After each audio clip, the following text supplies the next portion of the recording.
കവിയായി പോയതുകൊണ്ട് ഞാനൊരു കവിത വായിച്ച് തുടങ്ങാം. കവിത എന്നൊന്നും അതിനെ വിളിക്കണ്ട. ഗ്രീക്ക് കവിയായ CP കവഫിയുടെ, അദ്ദേഹം ഗ്രീസിലെ ആധുനിക കവികളിൽ വളരെ പ്രധാനിയാണ്. ജോർജ് സെഫറിസിനോടൊപ്പം സ്ഥാനമുള്ള ആളാണ്. കവഫിയുടെ ഒരു കവിതയുണ്ട്, വെയ്റ്റിംഗ് ഫോർ ദ ബാർബേറിയൻസ് എന്ന്. ഒരു പരിഷ്കൃത രാജ്യത്തിലെ ആളുകൾ ആ പരിഷ്കാരം തകർക്കാൻ വേണ്ടി എപ്പോഴാണ് പ്രാകൃതരായ മനുഷ്യർ വരിക എന്ന് കാത്തു നിൽക്കുന്നതാണ് അതിൻ്റെ സന്ദർഭം.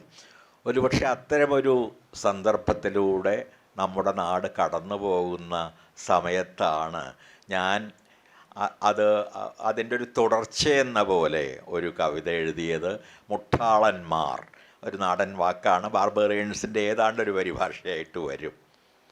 അവർ വരുമെന്ന് നമുക്ക് ഉറപ്പായിരുന്നു. അവർക്ക് എതിർ നിൽക്കുമായിരുന്നവരുടെ വിഗ്രഹങ്ങൾ നാം ഒന്നൊന്നായി എറിഞ്ഞുടച്ചു. അവരെ എതിരേൽക്കാൻ കുഞ്ഞുങ്ങളുടെ രക്തം നിറച്ച പാനപാത്രങ്ങളുമായി നാം തലസ്ഥാനത്ത് കാത്തുനിന്നു. ഉടുപ്പുകൾ ഊരി മരവുരികൾ അണിഞ്ഞു. ചരിത്രസ്മാരകങ്ങൾക്ക് തീ കൊളുത്തി. യാഗങ്ങൾക്ക് അഗ്നിയൊരുക്കി. രാജവീഥികളുടെ പേരുകൾ മാറ്റി. നമ്മുടെ ഗ്രന്ഥപ്പുരകൾ അവരെ അരിശം പിടിപ്പിച്ചാലോ എന്ന് ഭയന്ന് അവ ഇടിച്ചു നിരത്തി. ദുർമന്ത്രവാദം നടത്താനുള്ള താളിയോലകൾ മാത്രം സംരക്ഷിച്ചു. പക്ഷെ അവർ വന്നത് നാം അറിഞ്ഞതുപോലുമില്ല. നമ്മുടെ വസ്ത്രങ്ങൾ അണിഞ്ഞ്, നമ്മുടെ നിയമപുസ്തകം കയ്യിലേന്തി, നമ്മുടെ തന്നെ മന്ത്രങ്ങൾ ഉരുക്കഴിച്ച്, നമ്മുടെ ഭാഷ സംസാരിച്ച്, രാജസഭയുടെ കൽപ്പടവുകൾ തൊട്ടു വന്ദിച്ചാണ് അവർ കയറി വന്നത്.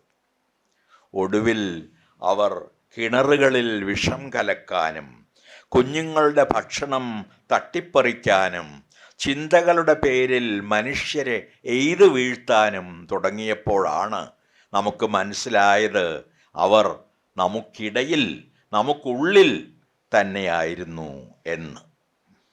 ഇപ്പോൾ നാം അങ്ങോട്ടും ഇങ്ങോട്ടും നോക്കി സംശയത്തോടെ ചോദിക്കുന്നു, നീയാണോ മുട്ടാളൻ?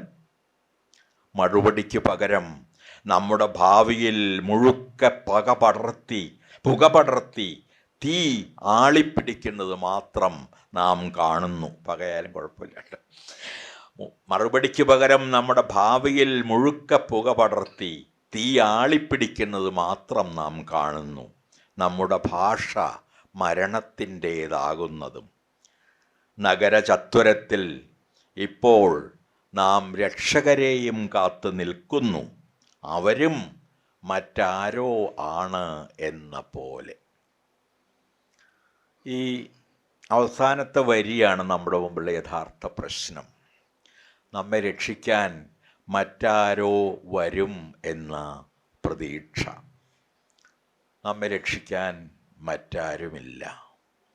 നാം തന്നെ നമ്മെ, നമ്മുടെ നാടിനെ, നമ്മുടെ സംസ്കാരത്തെ, ഒരുപക്ഷെ ലോകത്തെ തന്നെ രക്ഷിക്കേണ്ട ആളുകൾ ആണ്. ഈ ബോധം ഒരുപക്ഷെ ഇപ്പോൾ തന്നെ ചെറിയ തോതിലെങ്കിലും നിലനിൽക്കുന്ന ഈ ബോധം ശക്തിപ്പെടുത്തുകയും നാം ഓരോരുത്തരും ആ രീതിയിലുള്ള പ്രവർത്തനങ്ങൾ കരുപ്പിടിപ്പിക്കുന്നതിൻ്റെ ഭാഗമായി മാറുകയും ചെയ്യണം എന്ന ലക്ഷ്യത്തോടെയാണ് ഈ ശില്പശാലകളും സംഘടിപ്പിക്കുന്നത്. ആയുധമില്ലാഞ്ഞിട്ടല്ല, ഉള്ള ആയുധങ്ങൾക്ക് അല്പം മൂർച്ച കൂട്ടാൻ, ഉള്ള അറിവുകൾക്ക് അല്പം ആഴം കൂട്ടാൻ, നാം കേൾക്കുന്ന വാർത്തകൾക്ക് പിറകിലെ മാനസികാവസ്ഥകളെയും അതിന് പിറകിലുള്ള ഭീഷണമായ അധികാരമോഹത്തെയും രക്തദാഹത്തെയും തുറന്നു കാട്ടാനും ഉള്ള അവസരങ്ങൾ എന്ന നിലയിൽ കൂടിയാണ് ഒരുപക്ഷെ നാം ഈ ശില്പശാലകളെ കാണേണ്ടത് എന്ന് എനിക്ക് തോന്നുന്നു. ഞാൻ പറഞ്ഞതുപോലെ വരുന്ന പ്രഭാഷണങ്ങളിൽ ഒരുപാട് കാര്യങ്ങൾ ചർച്ച ചെയ്യപ്പെടും. ഗോപികൃഷ്ണൻ, അത് നിങ്ങൾക്കറിയാമല്ലോ, അദ്ദേഹം ഒരു പുസ്തകം തന്നെ എഴുതിയിട്ടുണ്ട്. ഒരുപാട് പുസ്തകങ്ങൾ ഈ സമീപകാലത്തൊക്കെ ആയി പ്രസിദ്ധീകരിക്കപ്പെട്ടിട്ടുണ്ട്. RSSൻ്റെ ചരിത്രം ഉൾപ്പെടെയുള്ള, അതിലെ അനുഭവസ്ഥരെഴുതിയ ചരിത്രം ഉൾപ്പെടെയുള്ള ഒരുപാട് ചരിത്ര പുസ്തകങ്ങൾ, ഇന്ത്യക്കാരുടെ ഭൂതകാലത്തിലേക്കുള്ള അനേകം അന്വേഷണങ്ങൾ, റോമെല താപ്പറും കൈഫ്രീസും ഒക്കെ ഉൾപ്പെടെയുള്ള അനേകം ആളുകൾ നടത്തിയ ചരിത്രപരമായ അന്വേഷണങ്ങൾ, ഇങ്ങനെയുള്ള ഫാസിസത്തെ പലതരത്തിൽ നേരിടാൻ നമുക്ക് ആശയങ്ങൾ നൽകുന്ന വിചാരങ്ങളും വിജ്ഞാന ശാഖകളും ഒക്കെ തന്നെ വികസിച്ചു വന്ന ഒരു കാലം കൂടിയാണ് ഇത്. ഫാസിസത്തിൻ്റെ ഈ മറുപുറമാണ് ഒരുപക്ഷെ നാം അറിയേണ്ടതും അതിൽ നിന്ന് നമ്മുടേതായ ആയുധങ്ങൾ എന്ന് തന്നെ ഞാൻ പറയട്ടെ, ഒട്ടും ഹിംസാത്മകമല്ലാതെ തന്നെ നാം സ്വരൂപിക്കേണ്ടതും. ജനാധിപത്യത്തെ വീണ്ടെടുക്കുക എന്ന കർത്തവ്യമാണ് ആത്യന്തികമായി നമുക്ക് മുമ്പിലുള്ളത്. ഒരു കാലത്ത് ഞാൻ ഓർക്കുന്നു, 70കളിൽ ഭരണഘടനയൊക്കെ ഒരു ഉപരിവർഗ ഭരണഘടനയാണ് എന്ന് പറഞ്ഞിരുന്ന ആളുകളിൽ ഒരാളാണ് ഞാൻ. പക്ഷെ ഇന്ന് അതേ എനിക്ക് പറയേണ്ടി വരുന്നു, ഈ ഭരണഘടനയെങ്കിലും നമുക്ക് രക്ഷിക്കാൻ കഴിഞ്ഞിരുന്നെങ്കിൽ അതിൻ്റെ മൗലികമായ ആദർശങ്ങളെ, സ്ഥിതി സമത്വത്തെക്കുറിച്ചുള്ള അതിൻ്റെ സ്വപ്നങ്ങളെ, ജനാധിപത്യത്തെക്കുറിച്ചുള്ള അതിൻ്റെ സങ്കല്പങ്ങളെ, മതേതരത്വം എന്ന മഹത്തായ ആശയത്തെ, മനുഷ്യരുടെ അവകാശങ്ങൾ സംരക്ഷിക്കാനുള്ള അതിലെ വ്യവസ്ഥകളെ, അതിൻ്റെ പിറകിലുള്ള വിദ്യാഭ്യാസത്തെയും ഈ ജനാധിപത്യത്തെയും എല്ലാം കുറിച്ചുള്ള സങ്കല്പങ്ങളെ, ഇവയൊക്കെ വീണ്ടെടുക്കേണ്ടി വരുന്ന ഒരു കാലത്തൂടെ നമുക്ക് കടന്നു വരേണ്ടി വരുമെന്ന് അടിയന്തരാവസ്ഥ കാലത്ത് പോലും ആലോചിച്ചിരുന്നില്ല. അടിയന്തരാവസ്ഥ നമുക്കറിയാവുന്നതുപോലെ ഒരു നിയമത്തെ ദുരുപയോഗം ചെയ്ത് താൽക്കാലികമായി പ്രഖ്യാപിക്കപ്പെട്ട ഒന്നായിരുന്നെങ്കിൽ, ഇന്ന് ഉള്ളത് നിരന്തരമായ അപ്രഖ്യാപിതമായ ഒരു അടിയന്തരാവസ്ഥ ആയിരിക്കുകയാണ്. ഭരണഘടന ഉപയോഗിച്ച് അവിടെ അടിയന്തരാവസ്ഥ കൊണ്ടുവരാൻ കഴിഞ്ഞെങ്കിൽ ആ ഭരണഘടനയെ തന്നെ തകർത്തുകൊണ്ടുള്ള കൂടുതൽ തീക്ഷ്ണമായ മനുഷ്യത്വ വിരുദ്ധമായ ഒരു ഭരണ സമ്പ്രദായവും ഒരു ജീവിത രീതിയും ആലോചനാ രീതിയും ഒക്കെ തന്നെ കൊണ്ടുവരാനുള്ള നിരന്തരമായ പരിശ്രമത്തിലാണ് ഇന്നത്തെ ഭരണകൂടം എന്ന് പറയാം. പലപ്പോഴും ഇത്തരത്തിലുള്ള സംഭാഷണങ്ങൾ തുടങ്ങുമ്പോൾ ഞാൻ 2-3 കഥകളെന്ന് പറഞ്ഞുകൂടെ കഥാസന്ദർഭങ്ങൾ ഓർക്കാറുണ്ട്. ഒന്ന്, ജർമ്മനിയിലെ വലിയ ചിന്തകനും നാടകകൃത്തുമൊക്കെയായിരുന്ന കവിയുമൊക്കെയായിരുന്ന ബെർത്തോൾട്ട് ബ്രെറ്റ് പറഞ്ഞിട്ടുള്ളതാണ്. അദ്ദേഹത്തിൻ്റെ ആങ്സൈറ്റീസ് ഓഫ് ദ സ്റ്റേറ്റ്, ഭരണകൂടത്തിൻ്റെ ഉത്കണ്ഠകൾ എന്ന പ്രബന്ധത്തിൽ അദ്ദേഹം പറയുന്നുണ്ട്, നാസി ജർമ്മനിയിൽ ഒരാൾ സന്ദർശനത്തിന് വന്ന് തിരിച്ചു ചെന്നപ്പോൾ ആ നാട്ടുകാർ ചോദിച്ചു, ആരാണ് ജർമ്മനിയെ ഭരിക്കുന്നത് എന്ന്. അയാൾ ഉത്തരം പറഞ്ഞു, ഭയം. വാസ്തവത്തിൽ ഇന്ന് ഇന്ത്യയെ സന്ദർശിച്ച് മടങ്ങുന്ന ഒരാളോട് ചോദിച്ചാലും കിട്ടുന്ന ഉത്തരം ഏറെയൊന്നും വ്യത്യസ്തമാവുകയില്ല എന്നെനിക്ക് തോന്നുന്നു. ഇന്ത്യയെ മുഴുവൻ ഭയം ഭരിക്കുന്നതായി നമുക്ക് തോന്നുന്നു. കേരളത്തിൽ ഒരുപക്ഷെ നമുക്ക് അത്ര തീവ്രമായി അനുഭവപ്പെടുന്നുണ്ടാവില്ല. ഇടതുപക്ഷത്തിൻ്റെയും പലതരത്തിലുള്ള ജനാധിപത്യ പക്ഷങ്ങളുടെയും ഒക്കെ ഒരു സ്വാധീനവും ചരിത്രവും കേരളത്തിന് ഉള്ളതുകൊണ്ട്. പക്ഷേ ഈ ഭയം എങ്ങനെ മനുഷ്യരെ ഭരിക്കുന്നു എന്ന് പലതവണ നേരിട്ട് കാണാനും അനുഭവിക്കാനും ഒക്കെ അവസരമുണ്ടായ ഒരാളാണ് ഞാൻ. എൻ്റെ വീട്ടുകാരി എപ്പോഴാണ് വാതിലിൽ മുട്ട് കേൾക്കുക എന്ന ഉത്കണ്ഠയിലാണ് ഡൽഹിയിൽ ജീവിച്ചിരുന്നത്. കാരണം ഞാൻ കർഷക സമരത്തിൽ നേരിട്ട് പങ്കെടുത്ത ഒരാളാണ്, ഷഹീൻ ബാഗിൽ പോയി സംസാരിച്ച ഒരാളാണ്. എനിക്കറിയാവുന്ന മുറി ഹിന്ദിയിലാണെങ്കിൽ പോലും അങ്ങനെ നിരന്തരമായി എൻ്റെ എല്ലാ സാമൂഹ്യ മാധ്യമങ്ങളിലും കൂടെ ഇവരെ തുറന്നു കാട്ടിക്കൊണ്ടേയിരുന്ന, ഇപ്പോഴും തുറന്നു കാട്ടിക്കൊണ്ടിരിക്കുന്ന ഒരാളാണ്.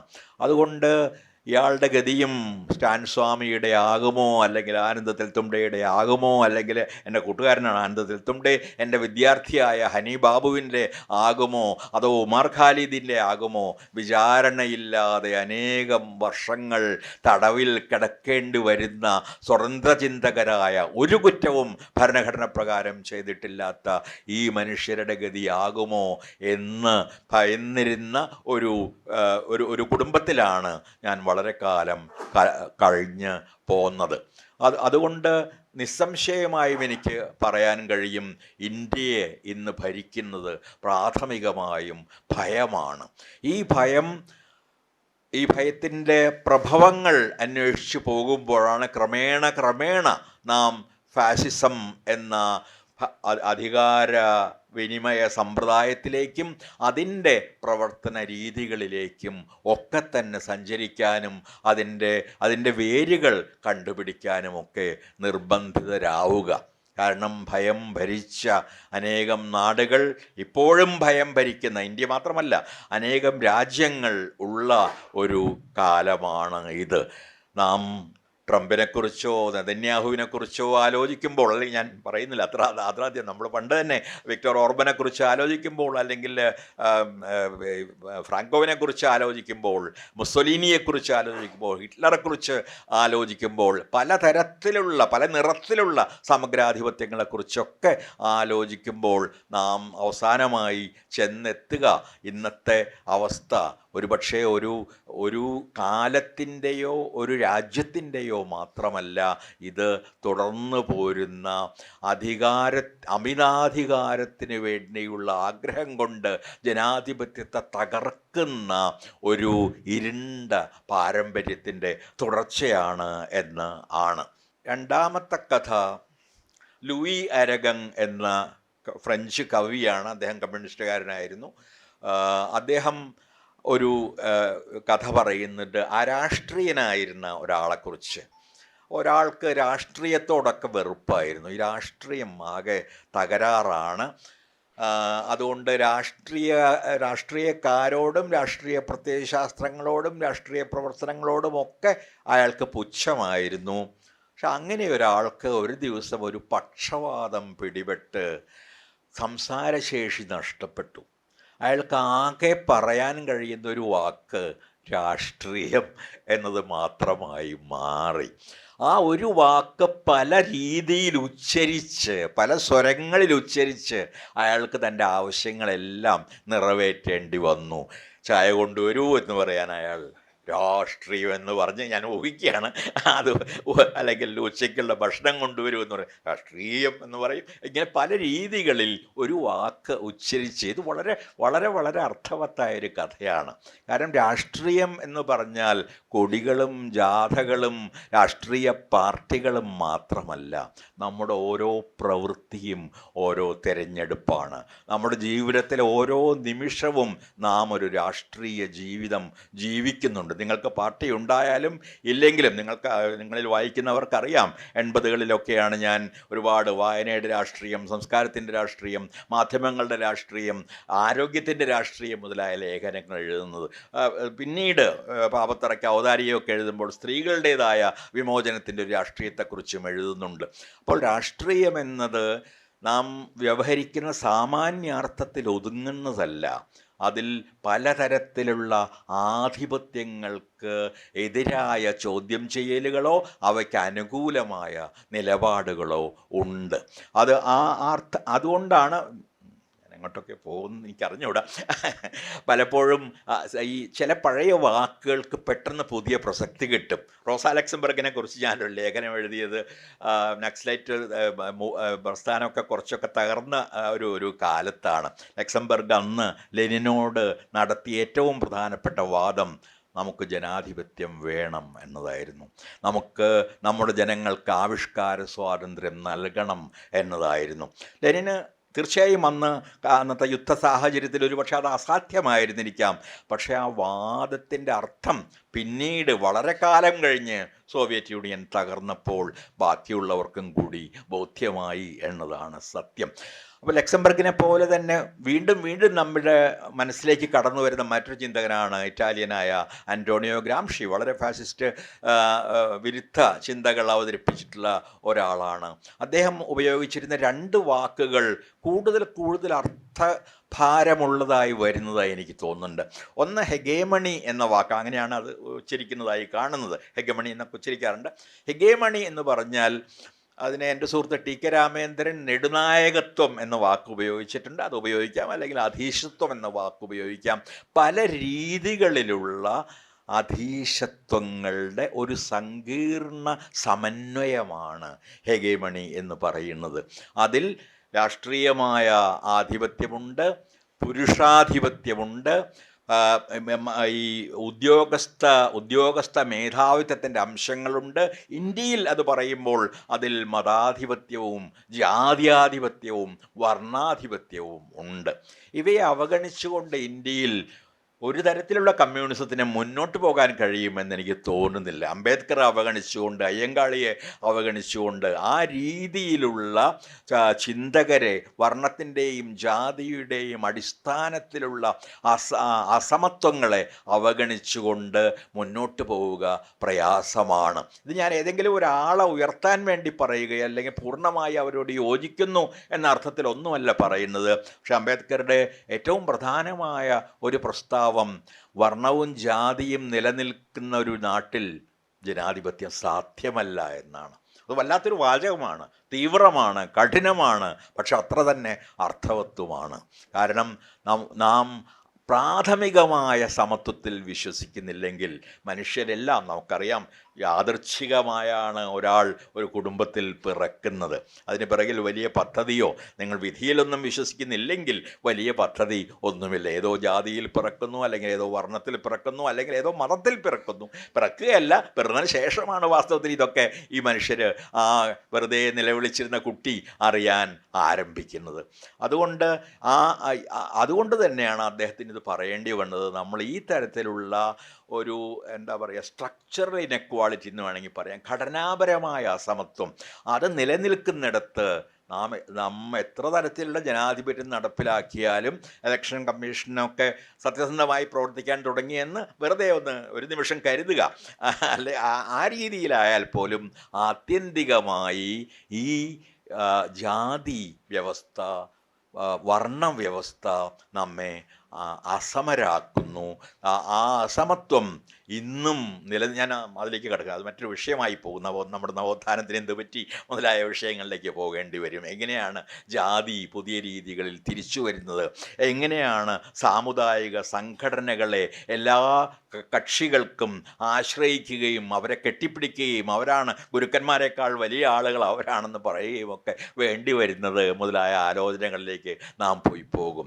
പക്ഷേ വ്യക്തമായും ഈ ജാതി നിലനിൽക്കുന്നിടത്തോളം കാലം മതവിദ്വേഷം, മതങ്ങളെക്കുറിച്ചല്ല ഞാൻ പറയും, മതവിദ്വേഷം നിലനിൽക്കുന്നിടത്തോളം കാലം സമരുടേതായ ഒരു രാഷ്ട്രം, സമത്വത്തിൻ്റെതായ ജനാധിപത്യത്തിൻ്റെതായ ഒരു രാഷ്ട്രം നിർമ്മിക്കുക സാധ്യമല്ല.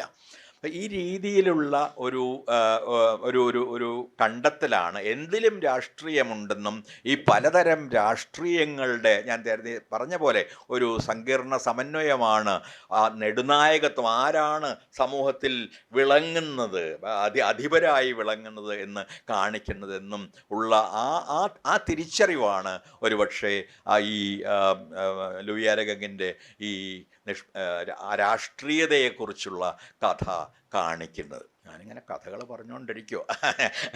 ഒരു മൂന്നാമത്തെ ഒരു കഥ കൂടി, അത് ഈസപ്പ് കഥകളിലുള്ളതാണ്. നിങ്ങൾക്കറിയാം, ഈസപ്പ് കഥകളും പഞ്ചതന്ത്രവും ഒക്കെ തമ്മിൽ പ്രത്യേക ബന്ധമുണ്ട്. അത് എങ്ങോട്ട് സഞ്ചരിച്ചു എന്നൊക്കെ ഉള്ളത് ഇപ്പോഴും ചരിത്രകാരന്മാർക്ക് പൂർണ്ണമായിട്ടും വ്യക്തമല്ല. അപ്പോൾ ഈസപ്പ് കഥകളിലെ ഒരു കഥ കുതിരയും മാനും തമ്മിലുള്ളൊരു മത്സരത്തിൻ്റെ കഥയാണ്. നിങ്ങൾക്കറിയാം, രണ്ടുപേരും വലിയ വേഗമുള്ള മൃഗങ്ങളാണ്. വേഗം ഓടുകയും ചാടുകയും മുന്നിലെത്തുകയും ഒക്കെ ചെയ്യാൻ ശ്രമിക്കുന്ന മൃഗങ്ങളാണ്. ഒരുപക്ഷെ മനുഷ്യരെക്കാൾ വേഗം മുന്നിലേക്ക് എത്താൻ ശ്രമിക്കുന്ന മൃഗങ്ങളാണ്. അപ്പോൾ ഒരു ദിവസം കുതിര ഒരു മനുഷ്യനോട്, തൻ്റെ മുകളിൽ സവാരി ചെയ്യുന്ന ഒരു മനുഷ്യനോട് പറഞ്ഞു, എനിക്ക് ആ മാനിനെ ജയിക്കണം, ആ മാനിൻ്റെ വേഗം എനിക്ക് സഹിക്കുന്നില്ല, എനിക്ക് എത്ര ശ്രമിച്ചിട്ടും മാനിനോട് ഒപ്പം എത്താൻ കഴിയുന്നില്ല. കുതിരക്കാരൻ പറഞ്ഞു, അതൊരു പ്രയാസമുള്ള കാര്യമേ അല്ല, നീ ഒരു ചെറിയ കാര്യം ചെയ്യണം, ഒരു ജീനിയും കടിഞ്ഞാണും ധരിക്കാൻ നീ തയ്യാറായാൽ ഞാൻ നിന്നെ മാനിനേക്കാൾ മുമ്പിൽ കൊണ്ടുപോകാമെന്ന് പറഞ്ഞു. അയാൾ കുതിര സമ്മതിച്ചു. കുതിരയുടെ ആസന്നമായ ആഗ്രഹം എങ്ങനെയെങ്കിലും മാനിനെ ജയിക്കുക എന്നാണ്. അപ്പോൾ കുതിര സമ്മതിച്ചു. അയാൾ കയറിയിരുന്നു, മാനിനെ ജയിച്ചു. കുതിരയ്ക്ക് വലിയ സന്തോഷമായി. അത് കഴിഞ്ഞപ്പോൾ കുതിര ചോദിച്ചു, ഇനി ഈ ജീനിയും കടിഞ്ഞാണും ഒക്കെ അഴിച്ചു കളഞ്ഞൂടെ? അപ്പോൾ കുതിരക്കാരൻ പറഞ്ഞു, അതവിടെ കിടക്കട്ടെ. ഇതാണ് മറ്റൊരു കഥ. ഈ കഥകളുടെ ഒന്നും ധ്വനികളെക്കുറിച്ച് ഞാൻ നിങ്ങൾക്ക് പറയേണ്ടതില്ല. നമ്മെ പലതരത്തിലുള്ള അച്ചടക്കങ്ങളിലൂടെയും അടിമത്തങ്ങളിലൂടെയും അവകാശ നിഷേധങ്ങളിലെയും കടന്നുപോയി എവിടെയോ വിജയമുണ്ടെന്ന്, എവിടെയോ ജനാധിപത്യമുണ്ടെന്ന്, എവിടെയോ സ്വാതന്ത്ര്യമുണ്ടെന്ന്, എവിടെയോ വിമോചനമുണ്ടെന്ന് നമ്മെ വിശ്വസിപ്പിച്ച് നമ്മയെല്ലാം മൂടിക്കെട്ടി നടത്തിക്കൊണ്ടിരിക്കുന്ന ഒരു കാലത്ത്, ഒരു ഭരണകൂടത്തിൻ്റെ കാലത്ത് ആണ് നാം ജീവിച്ചിരിക്കുന്നത്. നാം ജയിക്കുന്നുമില്ല, ഒരിക്കലും ഈ കടിഞ്ഞാണും ജീനിയും നമ്മുടെ ദേഹത്ത് നിന്ന് പോകുന്നുമില്ല. നിത്യമായ അടിമത്തത്തിന് വിധിക്കപ്പെട്ടവർ എന്ന പോലെ, അത് താൽക്കാലികമാണെന്ന പ്രത്യാശയുള്ളപ്പോൾ പോലും എന്ന പോലെ ജീവിക്കേണ്ടി വരിക ഒരുപക്ഷെ മനുഷ്യാവസ്ഥയുടെ തന്നെ, മനുഷ്യൻ്റെ പ്രാഥമികമായ മനുഷ്യനായിരിക്കുക എന്ന അവകാശത്തിൻ്റെ നിഷേധം ആണ് എന്ന് പറയുക വയ്യ. അപ്പം ഈ മൂന്ന് കഥകളിലൂടെ അല്ലെങ്കിൽ കഥാസന്ദർഭങ്ങളിലൂടെ ഞാൻ പറയാൻ ശ്രമിച്ചത് എന്താണ് എന്ന് നിങ്ങൾക്ക് വ്യക്തമായിട്ടുണ്ടാകും എന്ന് ഞാൻ വിശ്വസിക്കുന്നു. കാരണം ശക്തിപ്രയോഗത്തെ മാത്രം ആശ്രയിക്കുന്ന ഒരു വ്യവസ്ഥയെയാണ് നാം പ്രാഥമികമായും ഫാസിസം എന്ന് വിളിക്കുന്നത്. അതിന് അനേകം നിർവചനങ്ങളുണ്ട്, അനേകം വിശേഷണങ്ങളുണ്ട്. ഹന്നാ അരൻഡ് മുതൽ നോം ചോംസ്കി വരെയുള്ള ആളുകൾ അതിനെ പല രീതികളിൽ നിർവചിച്ചിട്ടുണ്ട്. എന്നാൽ പ്രാഥമികമായും അത് ശക്തിപ്രയോഗത്തിലൂടെ നടപ്പിൽ വരുത്തുന്ന ഒരു വ്യവസ്ഥയാണ് എന്ന് പറയാം. അത് നടപ്പിലാക്കുന്നത് നേരത്തെ സൂചിപ്പിച്ചതുപോലെ ഈ ഭയം എന്ന വികാരം ജനങ്ങളിൽ സൃഷ്ടിച്ചുകൊണ്ടാണ്. എപ്പോഴാണ് തനിക്കെതിരെ നിയമം പ്രയോഗിക്കപ്പെടുക, അല്ലെങ്കിൽ എപ്പോഴാണ് തനിക്കു വേണ്ടി തന്നെ തടവിലാക്കുന്നതിന് വേണ്ടി, തന്നെ കൊല്ലുന്നതിന് വേണ്ടി നിയമം എടുത്തു മാറ്റപ്പെടുക എന്ന് അറിയാത്ത രീതിയിലുള്ള അവിരാമവും നിരന്തരവുമായ ഭയത്തിൻ്റെ ഒരു മാനസികാവസ്ഥയെയാണ് ആത്യന്തികമായി നാം ഒരു ഫാസിസത്തിൻ്റെ കാലത്തുണ്ടാകുന്ന മനുഷ്യരുടെ മുഴുവൻ തന്നെ മാനസികാവസ്ഥ. ഈ പേടിയിലൂടെ ജീവിക്കേണ്ടി വരുന്ന അവസ്ഥ, അത് ജനാധിപത്യത്തിലും സാധ്യമാണ് എന്ന് ഇപ്പോൾ മാത്രമല്ല തെളിയുന്നത്. ഞാൻ വീണ്ടും നിങ്ങൾക്കറിയാം മുസോലിനിയുടെയൊക്കെ കഥ. മുസോലിനിയെ വിളിച്ചു കൊണ്ടുവന്നതാണ് ഈ കരിങ്കുപ്പായക്കാരെ അമർച്ച ചെയ്യാൻ വേണ്ടി. അദ്ദേഹം തന്നെ വന്നതൊരു കരിങ്കുപ്പായമിട്ടാണ്. എന്നിട്ട് അവർ കരിങ്കുപ്പായക്കാരുടെ നേതാവായി മാറി വളരെ പെട്ടെന്ന് തന്നെ വോട്ടിൻ്റെ ശതമാനം നോക്കുകയാണെങ്കിൽ ഏതാണ്ട് 100% വോട്ടുണ്ടായിരുന്നയാൾ വളരെ പെട്ടെന്ന് തന്നെ ഏകാധിപതിയായി സ്വയം പ്രഖ്യാപിക്കുകയും ഇറ്റലിയുടെ മുഴുവൻ തന്നെ ഭരണാധികാരിയായി മാറുകയും ചെയ്യും. ഫാസിസ്റ്റുകളൊക്കെ അധികാരത്തിൽ വന്നിട്ടുള്ളത് വിചിത്രമായി തോന്നാമെങ്കിലും സോകോൾഡ് ജനാധിപത്യത്തിലൂടെ ആണ്. അത് എല്ലാവരെയും തിരഞ്ഞെടുക്കുകയാണ് ചെയ്തത്. തിരഞ്ഞെടുത്തു കാരണം അവർ ശക്തരായിരുന്നു, അവർ വലിയ നെഞ്ചുള്ളവരായിരുന്നു, അവർ എല്ലാ ദിവസവും ജനങ്ങളുമായി ഉറക്കെ അവരുടേത് എന്ന് തോന്നിക്കുന്ന ഭാഷയിൽ സംസാരിക്കാൻ കെൽപ്പുള്ളവരായിരുന്നു. അവർക്ക് മനുഷ്യർക്കാർക്കും സങ്കല്പിക്കാൻ കഴിയാത്ത നുണകൾ നിർമ്മിക്കാനും പ്രചരിപ്പിക്കാനും കഴിയുമായിരുന്നു. അതിൽ വീണുപോയ സാധാരണ മനുഷ്യർ തന്നെയാണ് ആദ്യം അവരെ തിരഞ്ഞെടുക്കുകയും പിന്നെ പശ്ചാത്തപിക്കുകയും അവരെ കൊല്ലുകയോ അവരെ ആത്മഹത്യയ്ക്ക് പ്രേരിപ്പിക്കുകയോ ഒക്കെ ചെയ്യുകയും ഉണ്ടായത്. അപ്പോൾ ആധിപത്യത്തിന് പിറകിൽ ആത്യന്തികം ഞാൻ പറഞ്ഞതുപോലെ ജനാധിപത്യത്തിൻ്റെ ഒരു തെറ്റിദ്ധാരണ, അഥവാ ജനാധിപത്യപരമായ അധികാരത്തിൻ്റെ ഒരു ദുരുപയോഗം ആണ് ഈ തരത്തിലുള്ള അധികാരികളുടെ മുഴുവൻ തന്നെ തിരഞ്ഞെടുപ്പിന് പിറകിലുണ്ടായിരുന്നത് എന്ന് നമുക്ക് വളരെ അനായാസമായി തന്നെ അറിയാം. ഇന്ത്യയെ സംബന്ധിച്ചിടത്തോളം ഞാൻ പറയേണ്ടതില്ല, ഒരു ഹിന്ദുത്വാനുകൂലമായ നിയോലിബറൽ ആയ കോർപ്പറേറ്റ് താല്പര്യങ്ങളാൽ അതിനെപ്പറ്റി വിശദമായി സംസാരിക്കുന്നുണ്ട്. കോർപ്പറേറ്റുകൾക്ക് അനുകൂലമായ ഒരു ഭരണം, അല്ലെങ്കിൽ ഇവരുടെ എല്ലാം ഒരു വിചിത്രമായ ഇരുണ്ട സഹകരണത്തിലൂടെയാണ് ഇന്ത്യയിൽ ഈ തരത്തിലുള്ള ഒരു ഭരണം സാധ്യമായത്.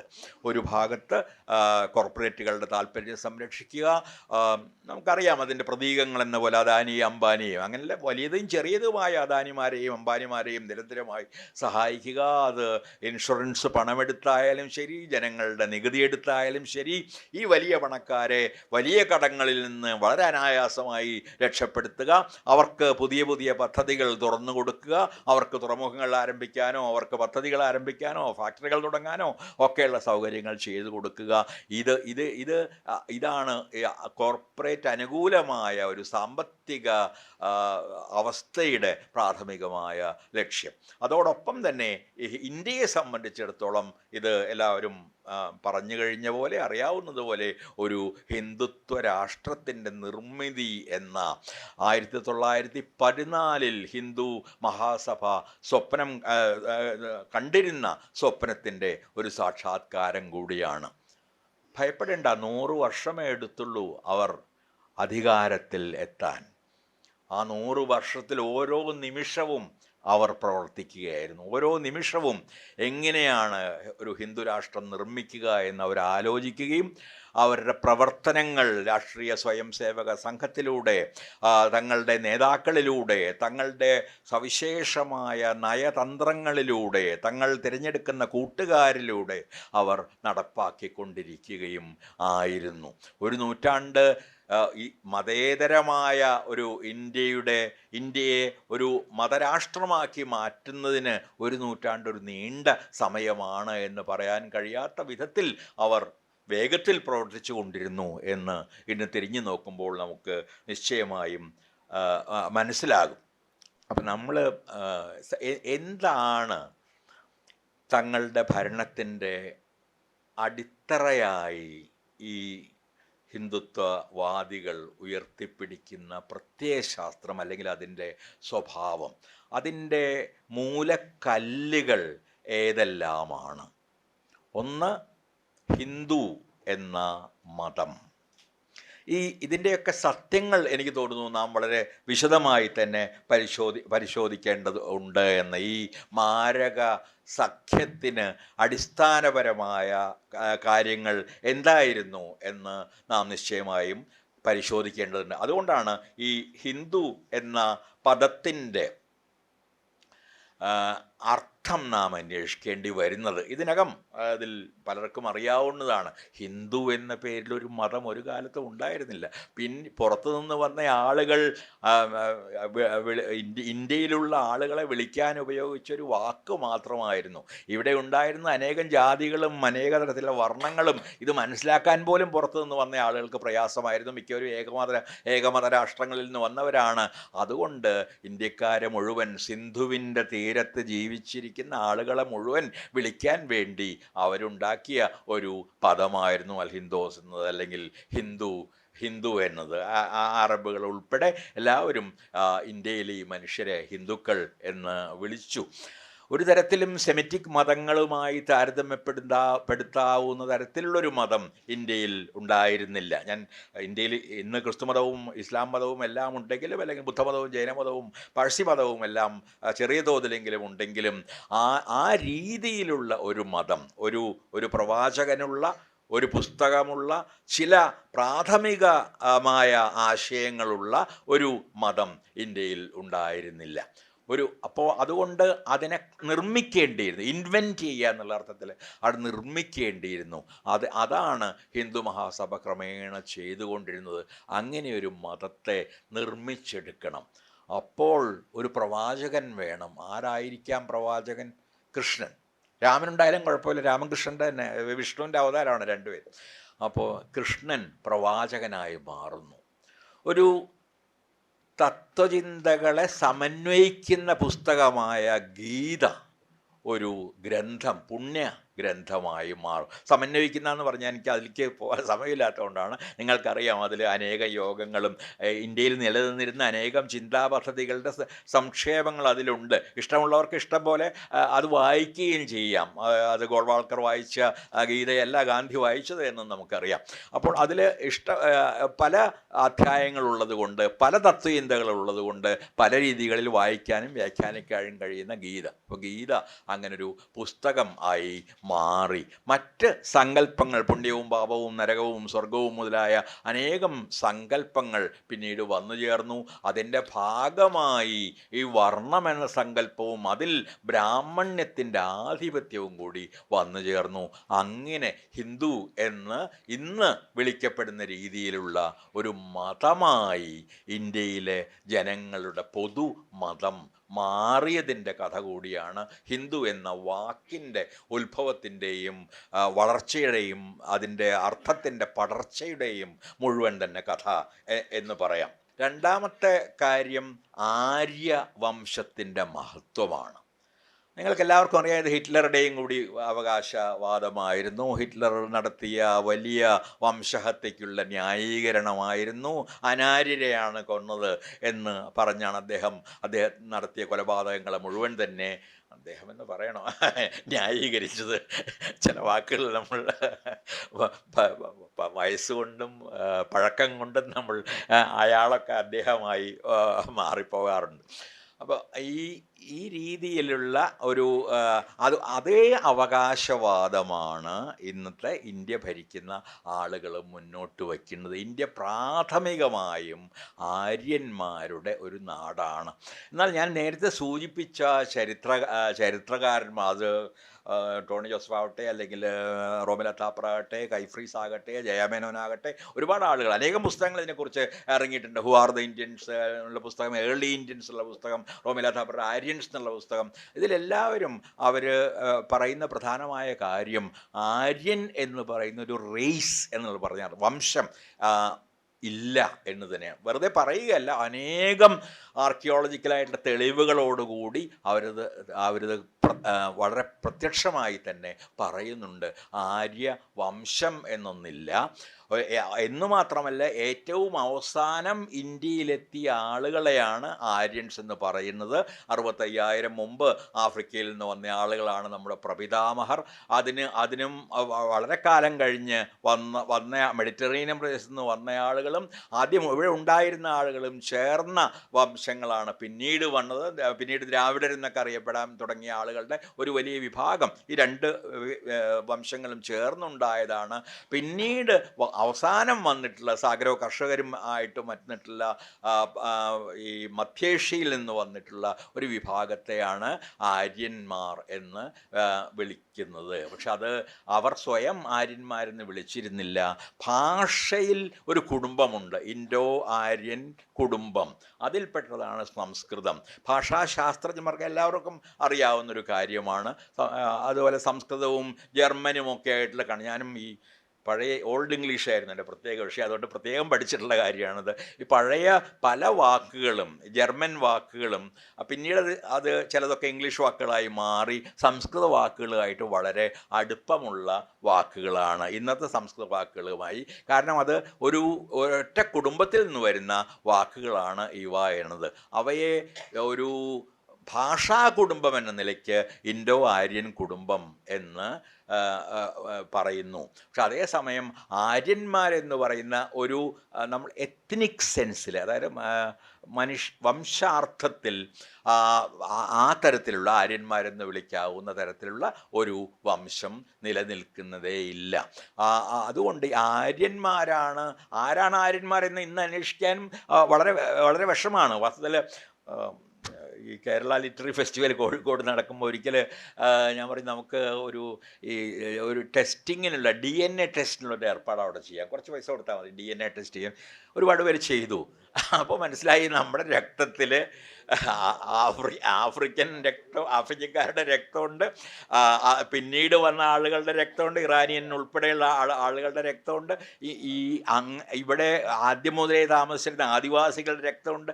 ഒരൊറ്റ ഇന്ത്യക്കാരനും ഒരു തരത്തിലുള്ള വംശശുദ്ധിയും അവകാശപ്പെടാൻ പാടില്ല.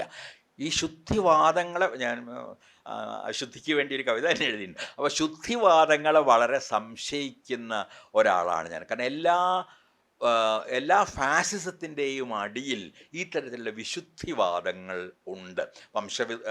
വിശുദ്ധിയാവാം, മതവിശുദ്ധിയാവാം, അല്ലെങ്കിൽ മറ്റേതെങ്കിലും തരത്തിലുള്ള വിശുദ്ധിയാവാം.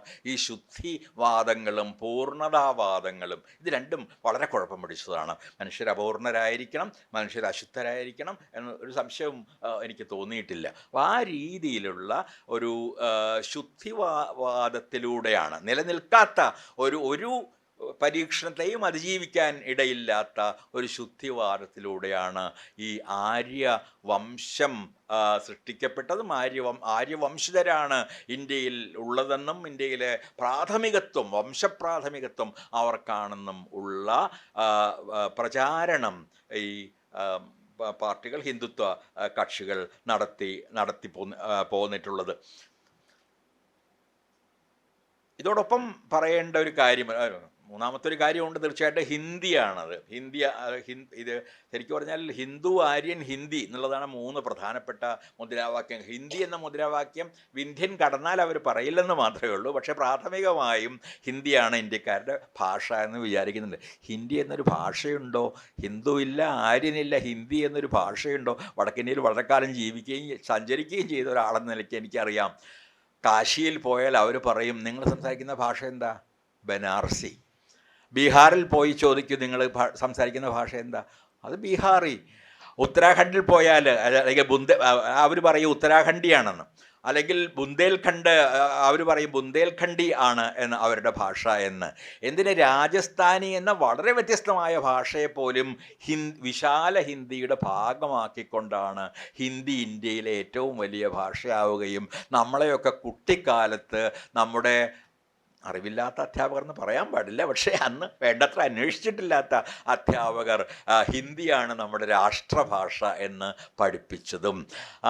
വാസ്തവത്തിൽ ഹിന്ദി നമ്മുടെ ഭരണഘടന പ്രകാരം പോലും നമ്മുടെ രാജ്ഭാഷ ആണ്. രാജ്ഭാഷ എന്ന് പറഞ്ഞാൽ ഒഫീഷ്യൽ ലാംഗ്വേജ് എന്നാണ് അർത്ഥം. ഹിന്ദിയും ഇംഗ്ലീഷും ഒഫീഷ്യൽ ലാംഗ്വേജസായി ഭരണഘടന അംഗീകരിക്കുന്നുണ്ട്. ഹിന്ദി മാത്രമല്ല, ഹിന്ദിയും ഇംഗ്ലീഷും. പക്ഷേ നമ്മളെ പഠിപ്പിച്ചിരിക്കുന്ന വാക്ക് രാഷ്ട്രഭാഷ എന്ന് പറഞ്ഞാൽ നാഷണൽ ലാംഗ്വേജ് എന്നാണ്. അങ്ങനൊരു ഭാഷയില്ല.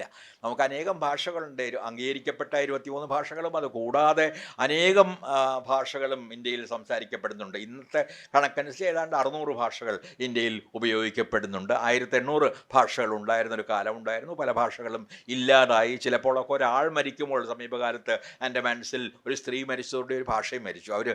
അവരുടെ കൂട്ടർ സംസാരിച്ചിരുന്നൊരു ഭാഷ. അങ്ങനെ ഭാഷകൾ മരിക്കുന്നു, അപ്പോഴും അനേകം ഭാഷകൾ നിലനിൽക്കുകയും ചെയ്യുന്നു. അതുകൊണ്ട് ഏതെങ്കിലും ഒരു ഭാഷ ഇന്ത്യക്കാരുടെ മുഴുവൻ ഭാഷയാണ് എന്ന് സങ്കല്പിക്കുന്നതിനോ പ്രചരിപ്പിക്കുന്നതിനോ പിന്നിൽ ഉള്ള ഏറ്റവും അപകടകരമായ കാര്യം, നാം സാധാരണ ഉപയോഗിച്ച് ഒരുപക്ഷെ ക്ലീശയായി മാറിയൊരു പദമുണ്ട്, ബഹുസ്വരത എന്ന്. പക്ഷേ ഇവിടെ ഞാനത് വളരെ കൃത്യമായ അർത്ഥത്തിൽ തന്നെയാണ് ഉപയോഗിക്കുന്നത്. ആ ബഹുസ്വരതയെ ഇല്ലാതാക്കുക എന്നതാണ്. ഇന്ത്യ അനേകം ശബ്ദങ്ങളിൽ, അനേകം നാവുകൾ കൊണ്ട് സംസാരിക്കുന്ന, അനേകം രീതികളിൽ ചിന്തിക്കുന്ന, അനേകം രീതികളിൽ യാഥാർത്ഥ്യത്തെ സമീപിക്കുന്ന, ചരിത്രത്തെ സമീപിക്കുന്ന മനുഷ്യരുടെ ഒരു വലിയ വിശാലമായ രാഷ്ട്രമാണ്. അത് ഏതെങ്കിലും ഒരു മതത്തിനോ ഒരു ഭാഷയ്ക്കോ ഒരു വംശത്തിനോ അവകാശപ്പെട്ടതല്ല. ഇന്ത്യ എന്ന ആശയം നമ്മുടെ ചർച്ചയിൽ ആ ഒരു വിഷയമാണെന്ന് എനിക്കറിയാം. പക്ഷേ ഇന്ത്യ എന്ന ആശയത്തിൻ്റെ കോർ, അതിൻ്റെ കാതൽ എന്ന് പറയുന്നത് ഈ ബഹുത്വമാണ്. അനേകം കേരളത്തിൽ തന്നെ സഞ്ചരിച്ചാൽ മതി. ഞാൻ അക്കാദമിയിൽ വന്നിട്ട് ആദ്യം ചെയ്തൊരു കാര്യം ഒരു ബഹുഭാഷാ സമ്മേളനം നടത്തിയായിരുന്നു. ആളുകൾ ചോദിച്ചു, ബഹുഭാഷാ സമ്മേളനം കേരളത്തിലോ? മലയാളം കേരളീയരുടെ മാതൃഭാഷയല്ലേ? അപ്പോൾ ഞാൻ പറഞ്ഞു അങ്ങനെയല്ല, അല്ലാതെ സംസാരിക്കുന്ന ആളുകളുണ്ട് ഇവിടെ. തമിഴ് സംസാരിക്കുന്നവരുണ്ട്, കന്നഡ സംസാരിക്കുന്നവരുണ്ട്, തുളു സംസാരിക്കുന്നവരുണ്ട്, ബാര സംസാരിക്കുന്നവരുണ്ട്, അനേകം ഗോത്രഭാഷകൾ സംസാരിക്കുന്നുണ്ട്. ഗോത്രഭാഷകളുടെ ഒരു നിഘണ്ടുക്കൾ ഇപ്പോൾ അക്കാദമി പുറത്തു കൊണ്ടുവരാൻ തീരുമാനിക്കും. ആദ്യത്തെ ഉടനെ തന്നെ പുറത്തിറങ്ങും ചെയ്യും. അപ്പോൾ ഇങ്ങനെ അനേകം ഭാഷകൾ കേരളത്തിൽ പോലുമുണ്ട്.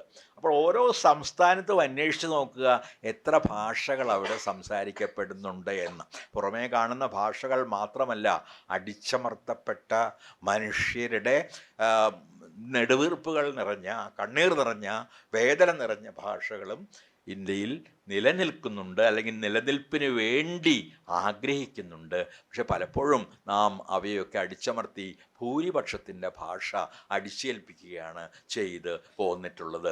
എന്നാൽ ഹിന്ദി ആ ഭൂരിപക്ഷത്തിൻ്റെ ഭാഷ പോലും അല്ല. ഞാൻ സൂചിപ്പിച്ചതുപോലെ ഓരോ പ്രദേശത്തും അനേക തരത്തിലുള്ള ഭാഷകളാണ് സംസാരിക്കുന്നത്.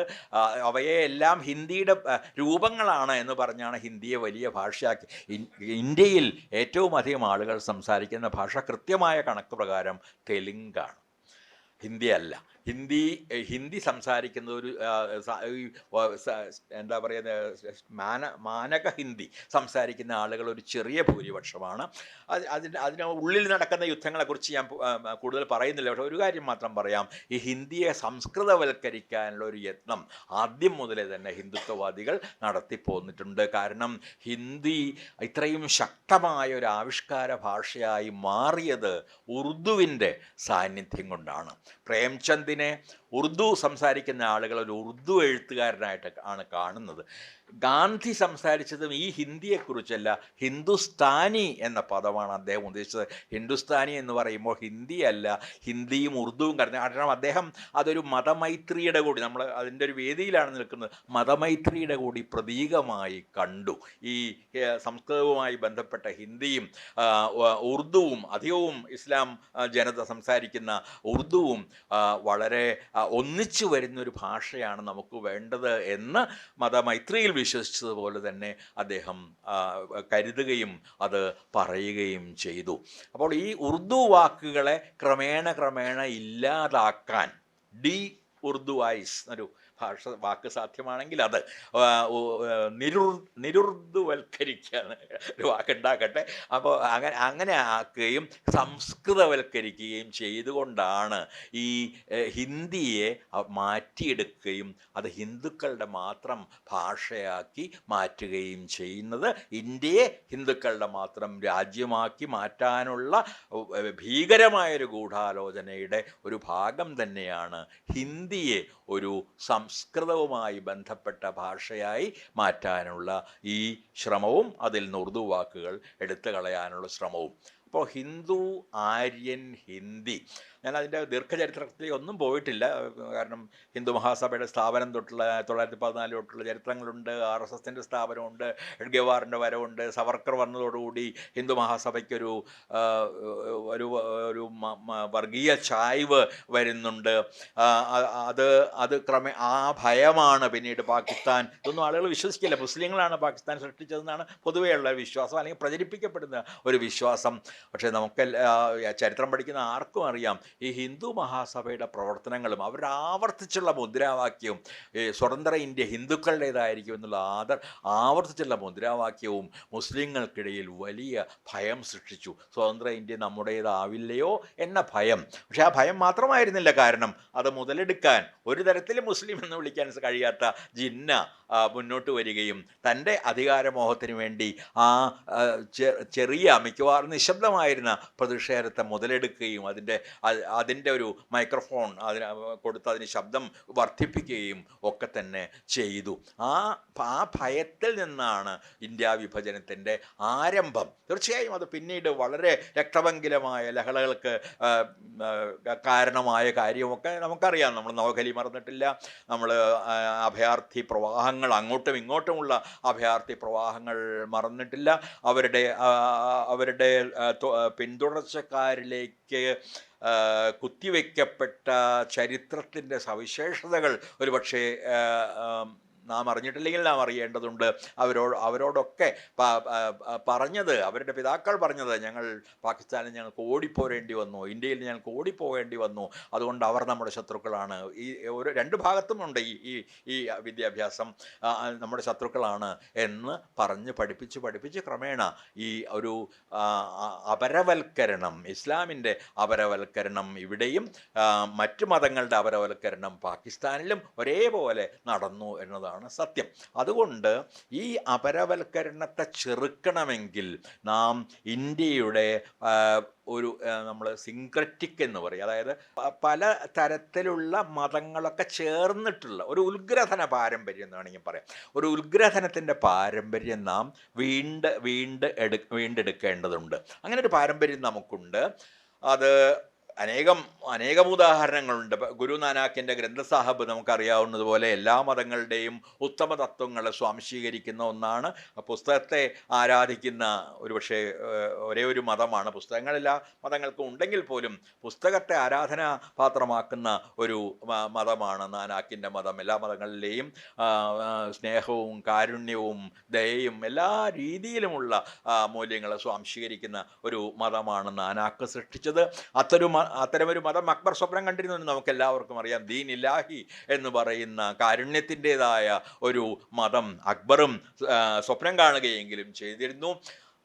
ഞാൻ ദർഗകളിൽ ധാരാളമായി പോകുന്നു. ഞാൻ ദർഗകളിൽ ആരാധിച്ചിട്ടുണ്ടെന്ന് പറഞ്ഞൂടെ, പക്ഷെ ധാരാളമായിട്ട് അവിടെ പാട്ടുകൾ കേൾക്കാൻ വേണ്ടി പോകും. അപ്പോൾ ഈ ദർഗകളെല്ലാം സൂഫി സ്ഥലങ്ങളെല്ലാം, അത് ഷാ ഷെരീഫ് ആയാലും ശരി, അല്ലെങ്കിൽ ഡൽഹിയിലെ നിസാമുദ്ദീനായാലും ശരി, അവിടെയൊക്കെ ഈ ദർഗകളിൽ ആരാധിക്കുന്നവർ മുസ്ലിങ്ങൾ മാത്രമല്ല, ആരാധിക്കുന്നവർ പോലും അതിൽ അവിടെ ഭണ്ഡാരത്തിൽ പണമിടുന്നവർ, അല്ലെങ്കിൽ എന്തിനെങ്കിലും വേണ്ടി പ്രാർത്ഥിക്കുന്നവർ പല മതങ്ങളിൽപ്പെട്ട ആളുകളാണ് ദർഗകളുടെ ആരാധകർ. അത് ഒരു ഉദാഹരണമാണ്. നമ്മുടെ എവിടെ നിന്ന് വേണമെങ്കിൽ ഉദാഹരണങ്ങൾ എടുക്കാം. കുച്ചിപ്പുടി എന്ന് പറയുന്ന നൃത്തം, അത് പ്രധാനമായും കൃഷ്ണനെ ചുറ്റിപ്പറ്റിയാണ്. നിങ്ങൾക്ക് അറിയാം, കുച്ചിപ്പുടി നൃത്തങ്ങളും ഇത് കൃഷ്ണൻ്റെ ജീവിതവുമായിട്ടും കൃഷ്ണൻ്റെ രാധയുടെയും ജീവിതവുമായി ചുറ്റിപ്പറ്റി ഉള്ളതാണ്. അപ്പോൾ ആ കുച്ചിപ്പുടി എന്ന ഈ നൃത്തം വികസിപ്പിക്കാൻ വേണ്ടിയുള്ള ആ ഗ്രാമം സ്ഥാപിച്ചത് ഇബ്രാഹിം കുത്തുബ് ഷാ എന്ന് പറയുന്ന ഒരു മുസ്ലിം രാജാവാണ്. ഈ കുച്ചിപ്പുടിക്ക് ഏറ്റവും അധികം പ്രോത്സാഹനം നൽകിയത്. അതുപോലെ ഇമാം ഷാ ബാബ മസ്ജിദ് എന്ന് പറയുന്ന മഹാരാഷ്ട്രയിലെ മസ്ജിദ് കാക്കുന്നത് ഹിന്ദുക്കളായ പട്ടേൽമാരാണ്. അല്ലെങ്കിൽ ഇത് ഞാൻ നേരിട്ട് കണ്ടിട്ടുള്ളതാണ്. രാജസ്ഥാനിലെ ഗോർഗാമോഹി ക്ഷേത്രം. ഈ ഗോർഗാമോഹി ക്ഷേത്രത്തിന് മുന്നിൽ ഒരു മാർബിൾ ഫലകത്തിൽ അറബി അക്ഷരങ്ങളിൽ എന്തോ എഴുതി വച്ചിരിക്കുന്നത് കണ്ട് ഞാൻ അവിടെ ഒരു സന്ദർശകനോട് ചോദിച്ചു, എന്താണ് എഴുതി വച്ചിരിക്കുന്നത്, നിങ്ങൾക്ക് അറബി വായിക്കാൻ അറിയാമോ? അദ്ദേഹം പറഞ്ഞു, ഇല്ല ഞാനത് വായിച്ചിട്ടില്ല, പക്ഷെ ഞാൻ ചോദിച്ചറിഞ്ഞിട്ടുണ്ട്, അള്ളാഹ്ക്ക് സ്തുതി എന്നാണ്. ക്ഷേത്രത്തിന് മുമ്പിൽ മാർബിളിൽ എഴുതി വെച്ചത്, അത് മുസ്ലിങ്ങൾ എഴുതി വെച്ചതല്ല, ആ ക്ഷേത്രം സ്ഥാപിച്ച ആളുകൾ തന്നെ എഴുതി വെച്ചൊരു കാര്യമാണ്. അതിനു മുമ്പിൽ അള്ളാഹ്ക്ക് സ്തുതി എന്ന വാചകം. ഇത് തന്നെയാണ്. നമ്മൾ ഇവിടെ നമുക്ക് ഗാന്ധിയിലേക്ക് പോകാം, ശ്രീനാരായണ ഗുരുവിലേക്ക് പോകാം. എല്ലാ മതവും ഒന്നാണെന്ന് പറഞ്ഞ് അനേകം മഹത്തുക്കൾ, വലിയ മനുഷ്യരുണ്ടായിരുന്ന, ചിന്തകരുണ്ടായിരുന്ന ഒരു നാടാണിത്.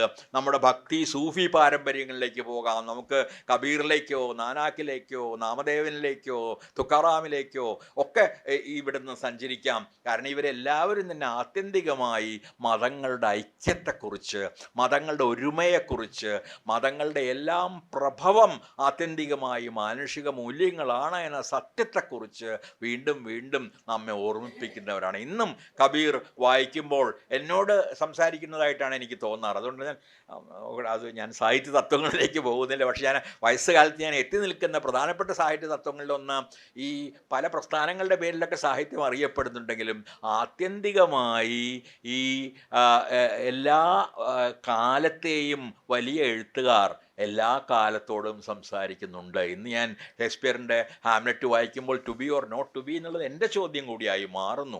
അല്ലെങ്കിൽ കബീറിൻ്റെ കവിത വായിക്കുമ്പോൾ നീ എന്തിനാണ് മെക്കയിലേക്ക് നോക്കി നിസ്കരിക്കുന്നത്, അല്ലെങ്കിൽ കാശിയിലേക്ക് നോക്കി നമസ്കരിക്കുന്നത്, നീ തന്നെ പറയുന്നു ദൈവം എല്ലായിടത്തും ഉണ്ടെന്ന്.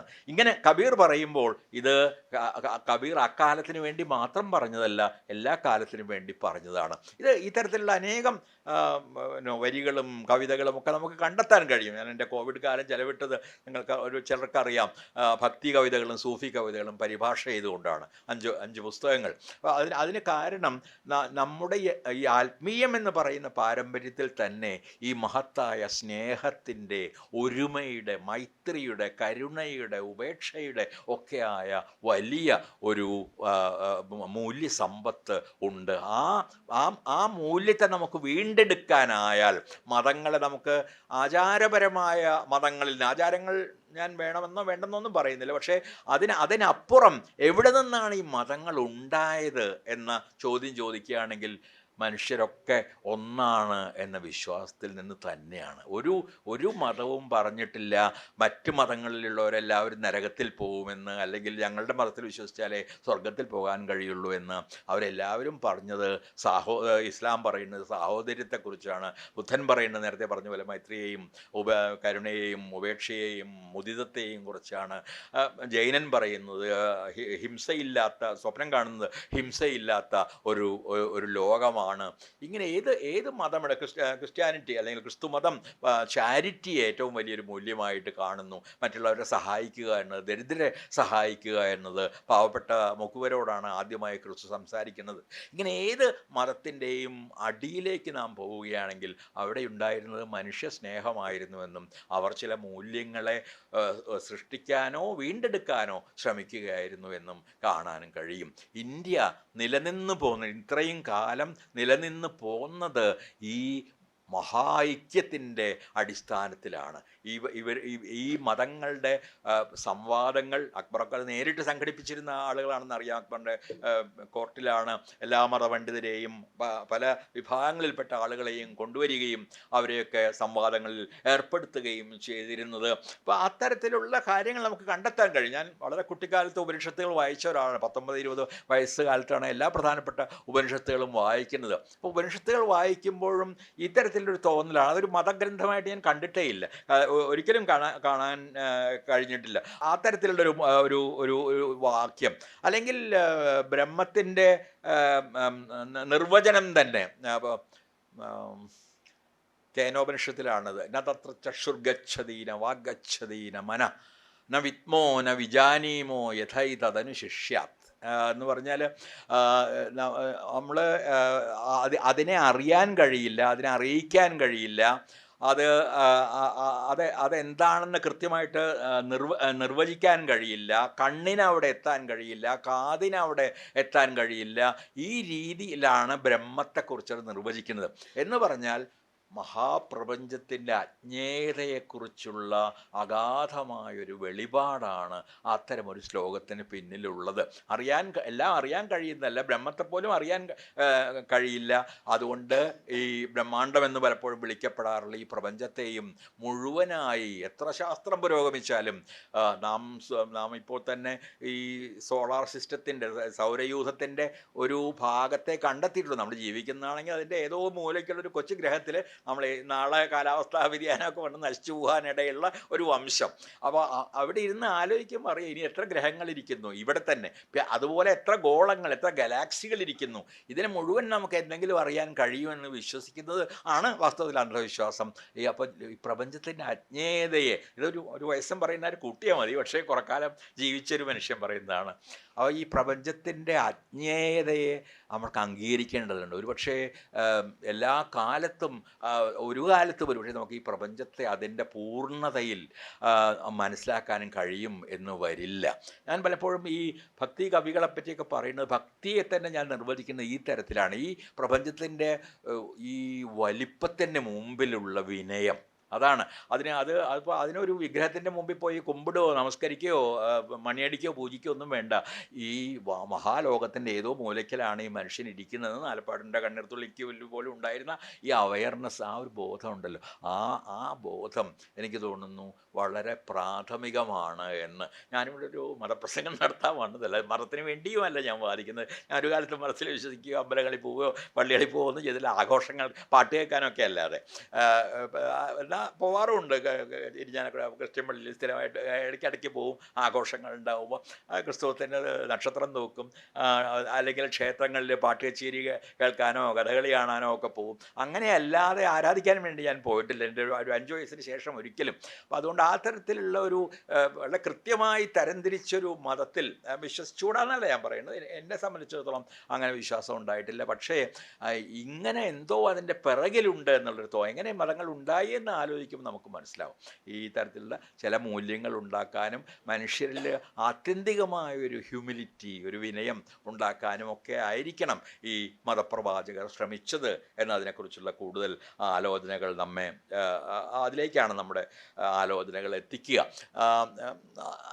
നമുക്കറിയാം അതുപോലെ ഒരു മതഗ്രന്ഥങ്ങളായി അറിയപ്പെടുന്ന പലതും ഇതിഹാസ ഗ്രന്ഥങ്ങൾ മാത്രം. ഇപ്പോൾ രാമായണം പോലുള്ളത് ഒരു മഹാകാവ്യമാണ്. രാമായണമോ മഹാഭാരതമോ നിങ്ങൾ വായിക്കുന്നത് പോലെയല്ല ഞാനത് വായിക്കുന്നത്. യുദ്ധത്തിൻ്റെ വ്യർത്ഥതയെക്കുറിച്ചുള്ളൊരു കാവ്യമായിട്ടാണ് ആദ്യം മുതലേ ഞാൻ മഹാഭാരതത്തെ കണ്ടുപോന്നിട്ടുള്ളത്. കാരണം അവസാനം കൈ ഉയർത്തിയുള്ള നിലവിളിയായാലും ശരി, ഈ ജയിച്ച പാണ്ഡവർ ഈ രക്തമൊലിച്ചു കിടക്കുന്ന ചെറുപ്പക്കാർക്കും മരിച്ചു കിടക്കുന്ന മൃഗങ്ങൾക്കും മരിച്ചു കിടക്കുന്ന വൃക്ഷങ്ങൾക്കും ഇടയിലൂടെ നടന്ന് നിലവിളിക്കുന്നതായാലും ഞാനതിലൊരു വിജയവും കണ്ടില്ല, പരാജയമാണ് കണ്ടത്. അബ്സേഡിറ്റി, യുദ്ധത്തിൻ്റെ അസംബന്ധം, അതിനെക്കുറിച്ചുള്ള ഏറ്റവും മഹത്തായ ഗ്രന്ഥങ്ങളിൽ ഒന്നായിട്ടാണ് മഹാഭാരതത്തെ ഞാൻ കണ്ടിട്ടുള്ളത്. രാമായണമാണെങ്കിൽ അനേകം രീതികളിൽ എഴുതപ്പെട്ടിട്ടുണ്ട്. നിങ്ങൾക്കെല്ലാവർക്കും അറിയാം, ജൈന രാമായണവും ബുദ്ധരാമായണവും ഉണ്ട്. നമുക്ക് തന്നെ ഒരു മാപ്പിള രാമായണമുണ്ട്. ഈ ആദിവാസി രാമായണങ്ങളുണ്ട്. അതിൽ എന്നെ ഈ രാമായണങ്ങൾ അവർ പ്രത്യേകം പഠിച്ചിട്ടുള്ള ഒരാളാണ് ഞാൻ. രാമാനുജൻ്റെ പുസ്തകം ഉൾപ്പെടെയുള്ള അനേകം പുസ്തകങ്ങൾ അവയെക്കുറിച്ച് എഴുതപ്പെട്ടിട്ടുണ്ട്. പക്ഷെ അതിൽ എന്നെ ഏറ്റവും ആകർഷിച്ച ഒരു രാമായണം യുദ്ധമില്ലാത്തൊരു രാമായണമാണ്. അത് ഭീലി വംശക്കാർ, ഗുജറാത്തിലെ ഏറ്റവും പ്രധാനപ്പെട്ട ആദിവാസി വിഭാഗമാണ് ഭീലി. ആ ഭീലികളുടെ രാമായണത്തിൽ യുദ്ധമില്ല. അപ്പോൾ ഞാൻ കുറച്ച് കാലം അവിടെ, കുറച്ച് ദിവസങ്ങൾ എൻ്റെ സുഹൃത്ത് ഗണേഷ് ദേവിയുടെ ഒപ്പം അവിടെ സഞ്ചരിച്ചു. ഭീലികളുടെ വീട്ടിൽ പോയി അവരുടെ കല, ഗംഭീരമായ ഈ ചുവർ ചിത്രങ്ങളൊക്കെ ഉണ്ടാക്കുന്ന ആളാണ്. അവരുടെ കല കാണാനും അവരുമായിട്ട് ഒരു ദേവിക്ക് ആ ഭാഷ അറിയാമായിരുന്നു. ആ വഴിക്ക് ഒരു സംവേദനങ്ങൾ നടത്താനും ഒക്കെ ആയിട്ട് പോയി. അപ്പോൾ ഭീലികളോട് ഞാൻ ചോദിച്ചു, എങ്ങനെയാണ് യുദ്ധമില്ലാതെ ഒരു രാമായണം ഉണ്ടാകുന്നത്? രാവണൻ തമ്മിലുള്ള യുദ്ധമല്ലേ രാമായണത്തിൻ്റെ ഒരു കേന്ദ്രമായിട്ട് പറയുന്നത്. ഇല്ല, ഞങ്ങൾ യുദ്ധത്തിൽ വിശ്വസിക്കുന്നില്ല. അതുകൊണ്ട് രാവണൻ താൻ ചെയ്തത് തെറ്റാണെന്ന് തോന്നിയപ്പോൾ സീതയെ രാമന് തിരിച്ചു കൊടുത്ത് ക്ഷമിക്കണം സാർ എന്ന് പറഞ്ഞു. ഇത്രയേ ഉള്ളൂ. ക്ഷമിക്കണം എന്ന് പറഞ്ഞു. അത് കഴിഞ്ഞു. പിന്നെ യുദ്ധം എന്നൊരു ഇതില്ല. പിന്നെ ഞാനതിൻ്റെ ഇതൊരു രാമായണ പ്രഭാഷണമാക്കി മാറ്റുന്നില്ല. കാരണം ഇതുപോലെ ഒരുപാടുണ്ട്. രാമന് ശാന്ത എന്നുള്ളൊരു സഹോദരിയുള്ള ജൈന രാമായണമുണ്ട്. എല്ലാവരും തന്നെ സന്യസിക്കുന്ന ബുദ്ധ രാമായണമുണ്ട്. പല രീതികളിലുള്ള രാമായണങ്ങളാണ് പല ഭാഗത്തും എഴുതപ്പെട്ടിട്ടുള്ളത്. നമുക്ക് തന്നെ കുറേ രാമായണങ്ങളുണ്ട്. മാപ്പിള രാമായണം ആയാലും ശ്രീരാമൻ്റെ ആയാലും എഴുത്തച്ഛൻ്റെ ആയാലും പലതരം രാമായണങ്ങൾ, നമുക്ക് 4-5 രാമായണങ്ങൾ എഴുതപ്പെട്ടതായിട്ടും എഴുതപ്പെടാത്തതായിട്ടുള്ള രാമായണങ്ങളും ഉണ്ട്. അത് ഇന്ത്യയിൽ മുഴുവൻ അന്വേഷിച്ച അനേകം കാണും. 300 എന്നാണ് എ.കെ. രാമാനുജൻ പറയുന്നത് 300 രാമായണ എന്നുള്ള പുസ്തകത്തിൽ. പക്ഷേ 300 അല്ല, 3000 എങ്കിലും കാണും രാമായണങ്ങളുടെ വേർഷൻസ്, പല രീതികളിലുള്ള വ്യാഖ്യാനങ്ങൾ. അപ്പോൾ നാം പലപ്പോഴും പുണ്യഗ്രന്ഥങ്ങളാക്കി മാറ്റുന്നത് ഈ തരത്തിലുള്ള വലിയ വൈവിധ്യങ്ങളുടെ ഒരു എന്താ പറയുക, ഒരു ലീലാ മൈതാനങ്ങളായിരുന്ന വൈവിധ്യത്തിൻ്റെ പല രീതികളിലുള്ള വൈവിധ്യങ്ങളെ അവതരിപ്പിക്കാനുള്ള മാർഗങ്ങളായിരുന്ന ഈ തരത്തിലുള്ള മഹാകാവ്യങ്ങളെയാണ് നാം പുണ്യഗ്രന്ഥങ്ങളായി ആരാധിക്കുന്നത്. അപ്പോൾ പുണ്യഗ്രന്ഥങ്ങൾ എന്ന നിലയ്ക്കല്ല, മനുഷ്യരുടെ കഥകൾ, മനുഷ്യരുടെ ഭീഷണമായ അന്തസ്സംഘർഷത്തിൻ്റെ കഥകൾ, ഇതിനെയൊക്കെ പ്രതീകാത്മകമായി വായിക്കാൻ വേണമെങ്കിൽ അയ്യപ്പ പണിക്ക് കുരുക്ഷേത്രത്തിൽ ഒരു തരത്തിൽ പറഞ്ഞാൽ അങ്ങനെ ചെയ്യുന്നുണ്ട്. കുരുക്ഷേത്രം എന്ന് പറയുന്നത് പുറത്തല്ല, മനുഷ്യൻ്റെ ഉള്ളിലാണ്. ഉള്ളിൽ നടക്കുന്ന നിരന്തരമായ സംഘർഷത്തിൻ്റെ പേരുകൂടി ആണ് അത് എന്ന്. അപ്പം അങ്ങനെ പല രീതികളിൽ മനുഷ്യാവസ്ഥയിലേക്ക് ഉൾക്കാഴ്ചകൾ നൽകുന്ന ഗ്രന്ഥങ്ങൾ എന്ന നിലയിലാണ്.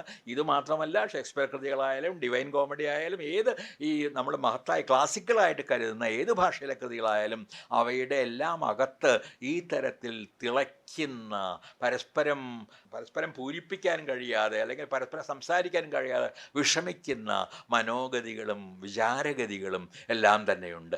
അവയാണ് ക്ലാസിക്കുകളെ വാസ്തവത്തിൽ ക്ലാസിക്കുകളാക്കി മാറ്റുന്നത്. കയറുന്നത്.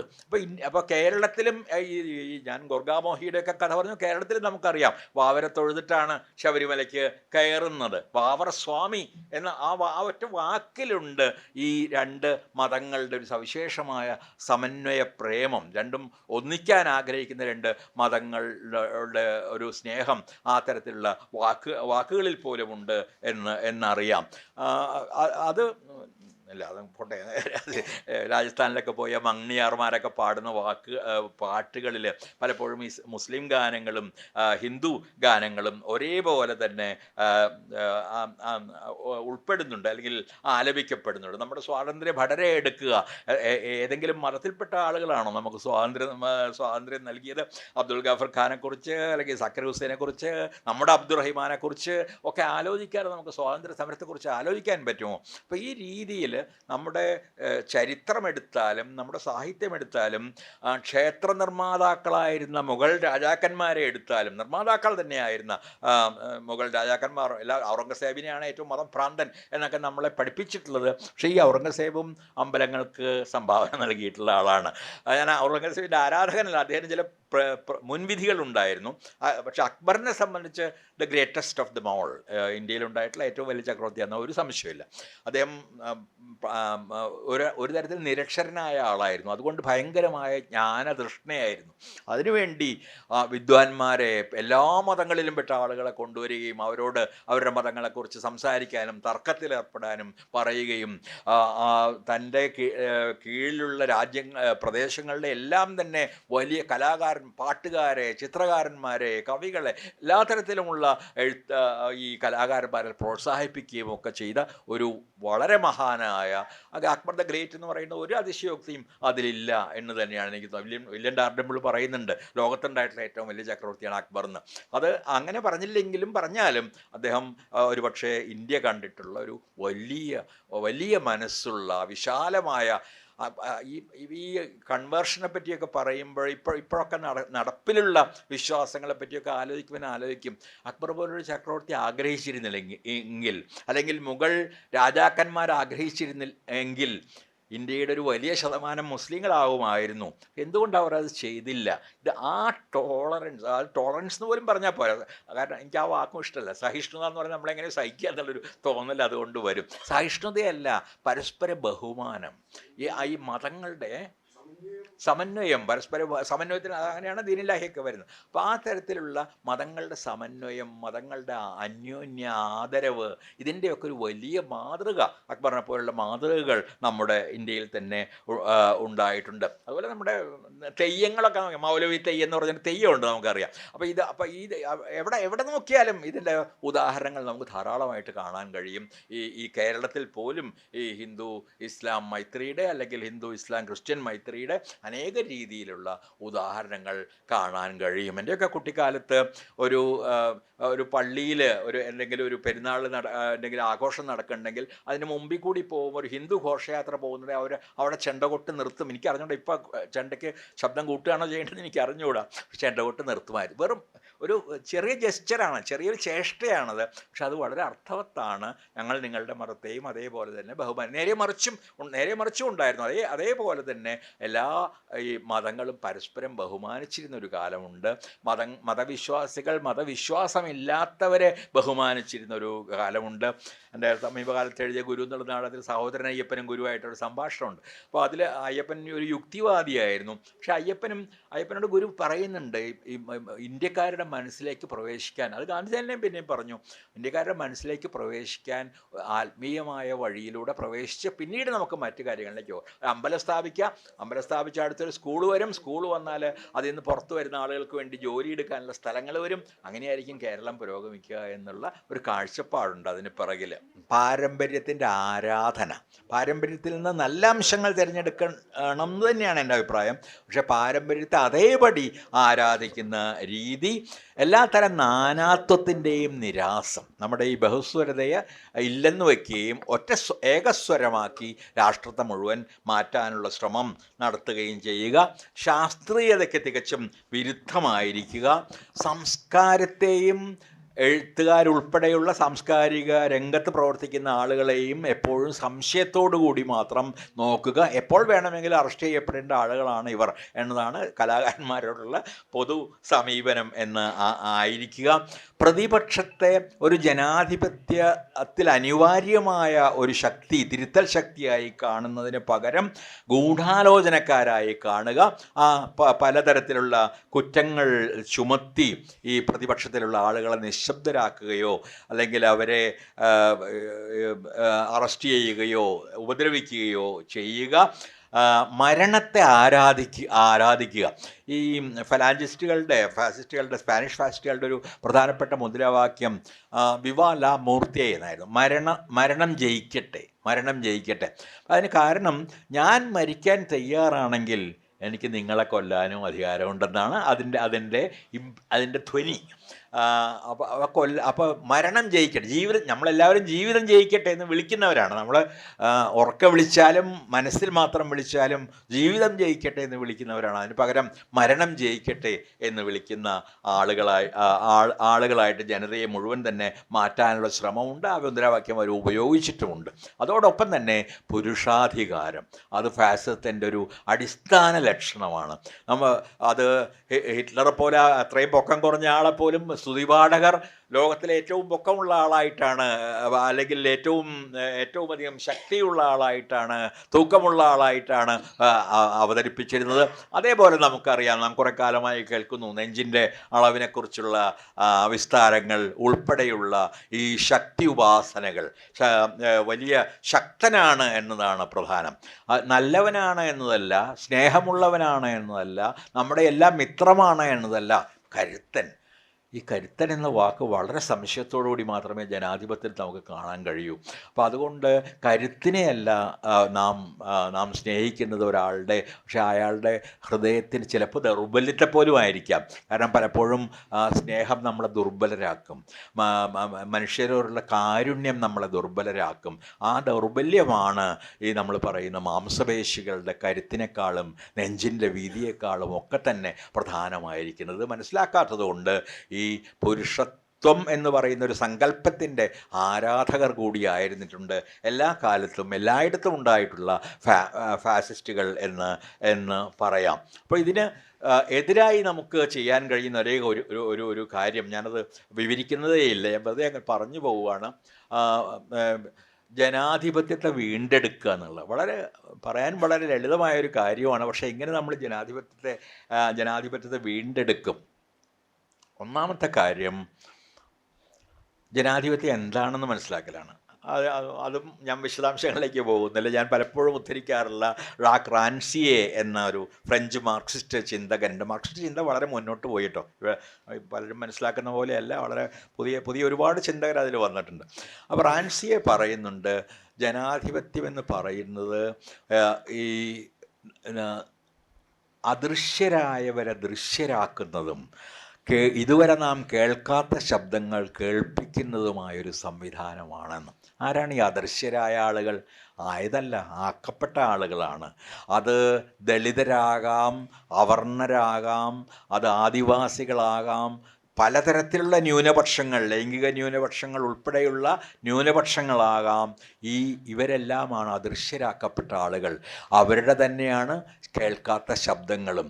അപ്പോൾ ഗ്രാമപഞ്ചായത്ത് മുതൽ ഐക്യരാഷ്ട്രസഭ വരെ ഈ മനുഷ്യരെ നമുക്ക് കാണാൻ വേണ്ടത്ര പ്രാതിനിധ്യത്തോടെ കാണാൻ കഴിയുമ്പോൾ മാത്രമാണ് അതിനെ ജനാധിപത്യമെന്ന് ശരിക്കും വിളിക്കാനും കഴിയുക. അല്ലാതെ ഒരു തെരഞ്ഞെടുപ്പിൽ ജയിച്ചതുകൊണ്ടോ അല്ലെങ്കിൽ താൽക്കാലികമായി അധികാരം നേടിയത് കൊണ്ടോ ജനാധിപത്യം ആകുന്നില്ല.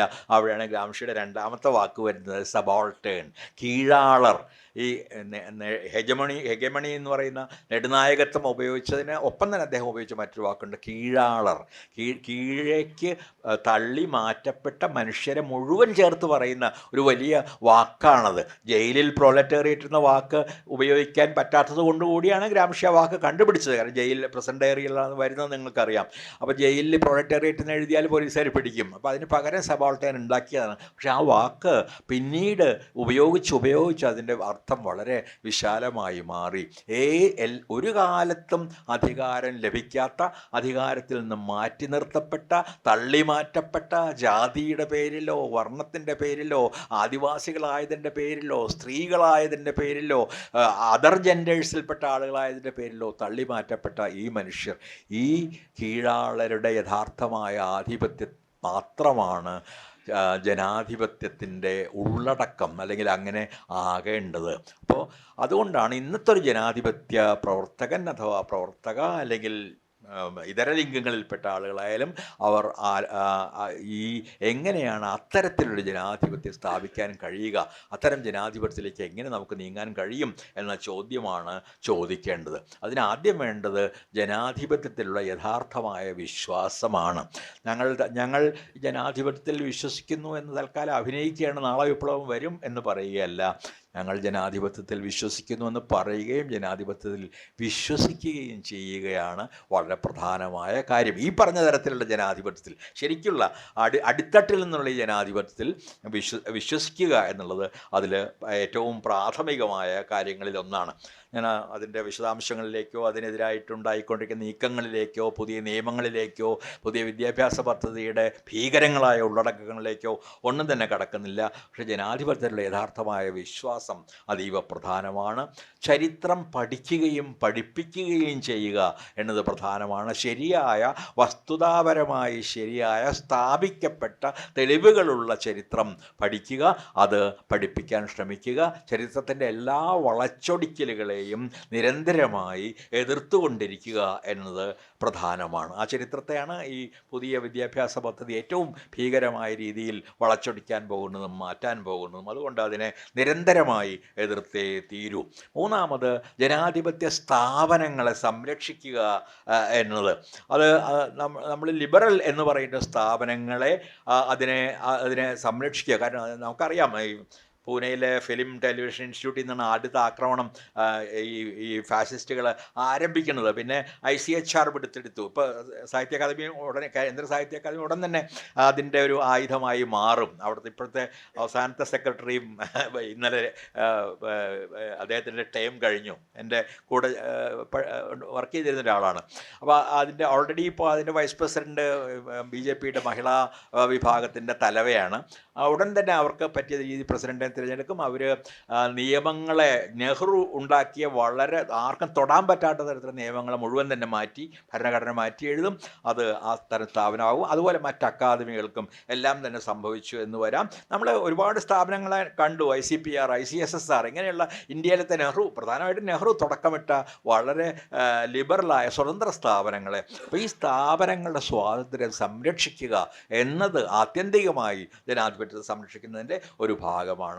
അതോടൊപ്പം തന്നെ ഏകകക്ഷി ഭരണത്തെ ഒഴിവാക്കുകയും വിമർശിക്കുകയും ചെയ്യുക എന്നുള്ളതും അതീവ പ്രധാനമാണ്. കാരണം ഒറ്റപ്പാർട്ടി ഭരണങ്ങൾ എവിടെയെല്ലാം ഉണ്ടായിട്ടുണ്ടോ, ക്ഷമിക്കണം, റഷ്യയും ചൈനയും ഉൾപ്പെടെ അവരെല്ലാം തന്നെ മുതലാളിത്തത്തിലേക്ക് നീങ്ങിയിട്ടുണ്ട്. ചൈന തൊഴിലാളികൾക്ക് സ്വാതന്ത്ര്യമില്ലാത്തൊരു മുതലാളിത്ത രാഷ്ട്രമാണെന്ന് പറയുമ്പോൾ ക്ഷമിക്കണം.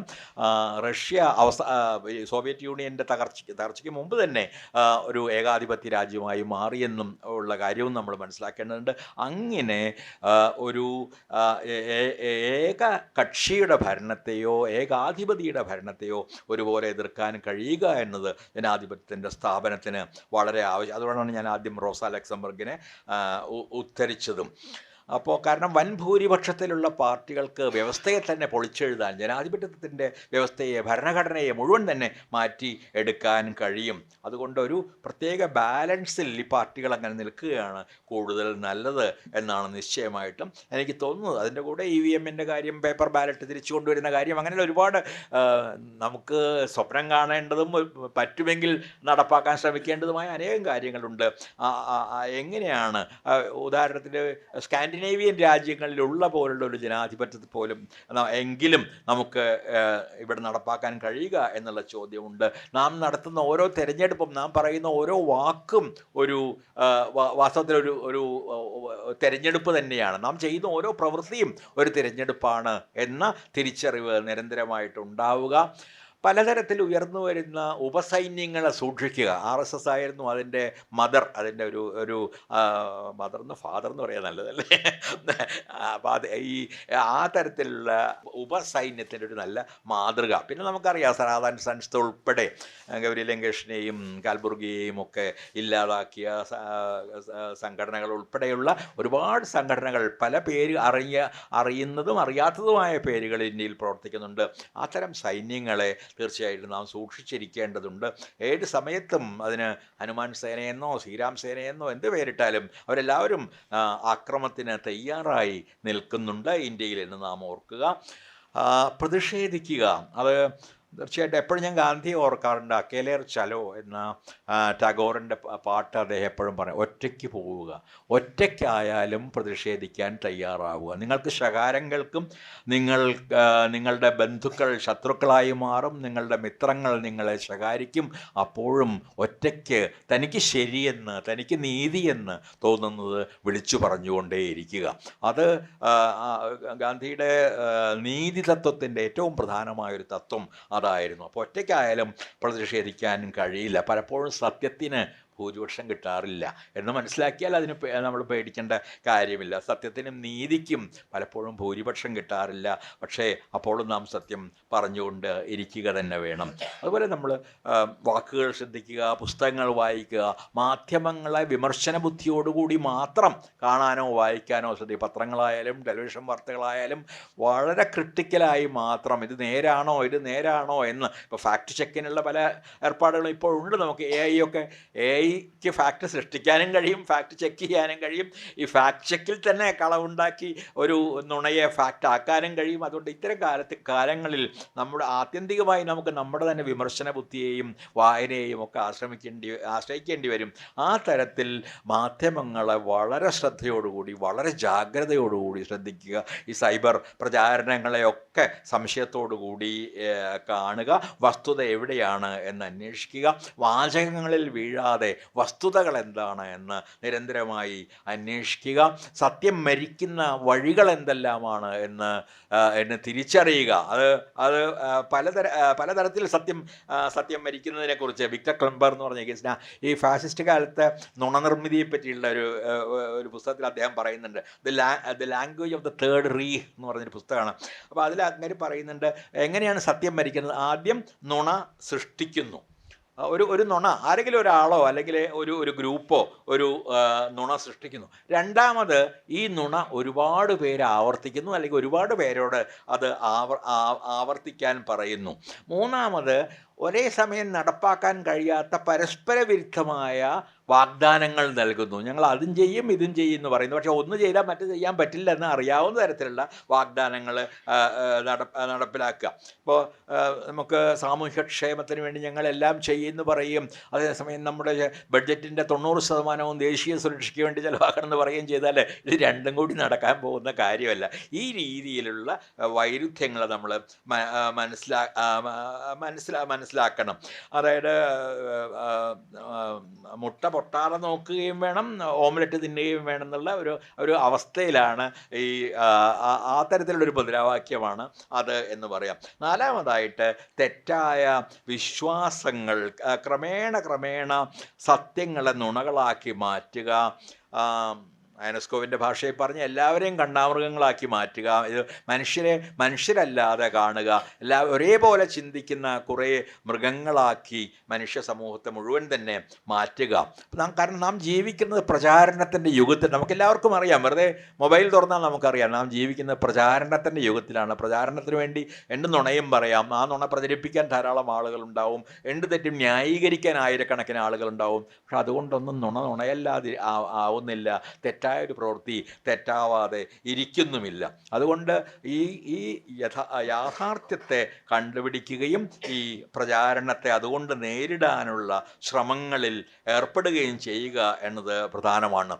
ടിമോത്തി സ്നൈഡർ പറയുന്നുണ്ട്, അദ്ദേഹം ഒരുപാട് പ്രധാനപ്പെട്ട പുസ്തകങ്ങൾ ക്യാപിറ്റലിസത്തെ പറ്റിയും ഫാസിസത്തെ പറ്റി എഴുതിയാണ്. അദ്ദേഹം പറയുന്നുണ്ട് പോസ്റ്റ് ട്രൂത്ത് ഈസ് പ്രീ ഫാസിസം എന്ന് പറയുന്നുണ്ട്. ഈ സത്യാനന്തരം, അല്ലെങ്കിൽ നമ്മൾ സത്യാനന്തര കാലം ധാരാളം പറയാറുണ്ട്.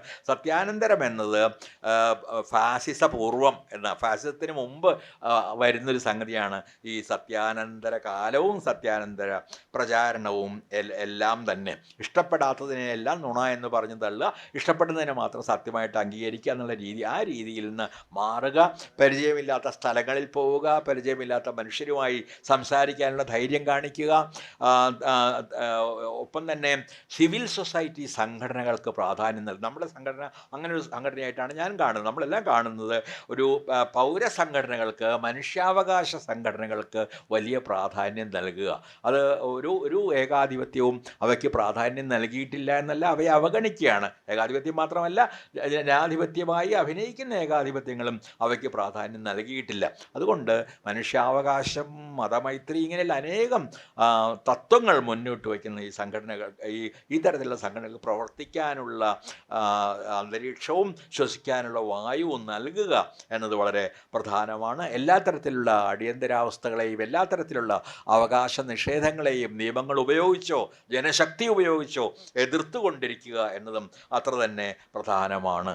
വേറൊരു തരത്തിൽ പറയുകയാണെങ്കിൽ ദേശീയവാദിയാകാതെ ദേശസ്നേഹി ആവുക. കാരണം ദേശസ്നേഹം എന്ന് പറയുന്നത് ഒരു മാപ്പിനോട്, ഭൂപടത്തോടുള്ള സ്നേഹമല്ല, ദേശത്തിലെ മനുഷ്യരുമായുള്ള സാഹോദര്യമാണ്. അവരോടുള്ള ഒരിക്കലും അവസാനിക്കാത്ത സ്നേഹമാണ് ദേശീയവാദം. ഞാനതിലേക്ക് പോകുന്നേയില്ല, ഞാൻ ക്ഷീണിച്ചൊരു വിധം. ദേശീയവാദം എന്ന് പറയുന്നത് ടാഗോറിൻ്റെ, ഞാനതിനെപ്പറ്റി ദീർഘമായൊരു ടാഗോറിൻ്റെ 4 ലേഖനങ്ങൾ, നമ്മുടെ ദേശീയ ഗാനം എഴുതിയ അതേ ടാഗോറാണ് ഈ ദേശീയവാദത്തെ എതിർത്ത് 4 ഗംഭീര പ്രഭാഷണങ്ങൾ ലോകത്തിൻ്റെ പല ഭാഗങ്ങളുമായിട്ട് നടത്തി. എങ്ങനെയാണ് അത് സങ്കുചിതത്വത്തിലേക്ക് നയിക്കുന്നത്, അഹന്തയിലേക്ക് നയിക്കുന്നത്, അസൂയയിലേക്ക് നയിക്കുന്നത്, യുദ്ധത്തിലേക്ക് നയിക്കുന്നത് എന്ന്. അപ്പം നാഷണലിസം എന്ന് പറയുന്ന ഐഡിയോളജി, അതൊരു പ്രത്യയശാസ്ത്രം, അത് വളരെ ആത്യന്തികമായി അപകടകരമാണ്.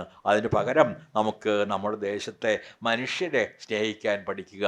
ഒപ്പം തന്നെ ഏറ്റവും പ്രധാനമായ കാര്യങ്ങളിലൊന്ന് എല്ലാ പ്രതിപക്ഷങ്ങളും ഐക്യപ്പെടുക എന്നാണ്. ആ പ്രതിപക്ഷങ്ങളുടെ ഐക്യം മാത്രമേ ആത്യന്തികമായി ഫാസിസത്തെ തകർക്കാൻ പോകുന്നുള്ളൂ. കാരണം ഒരുപാട് കാര്യങ്ങളുണ്ട് ഒന്നിക്കാൻ പറ്റിയത്, പക്ഷെ നമ്മളെപ്പോഴും കാണുന്നത് വിഭജിക്കാൻ പറ്റിയ കാരണങ്ങളെയാണ്. നമ്മുടെ ഭരണഘടനയുടെ അപചയം, നമ്മുടെ നിയമവിരുദ്ധമായ പ്രവർത്തനങ്ങൾ, ഏകാധിപത്യത്തിൻ്റെ വളർച്ച.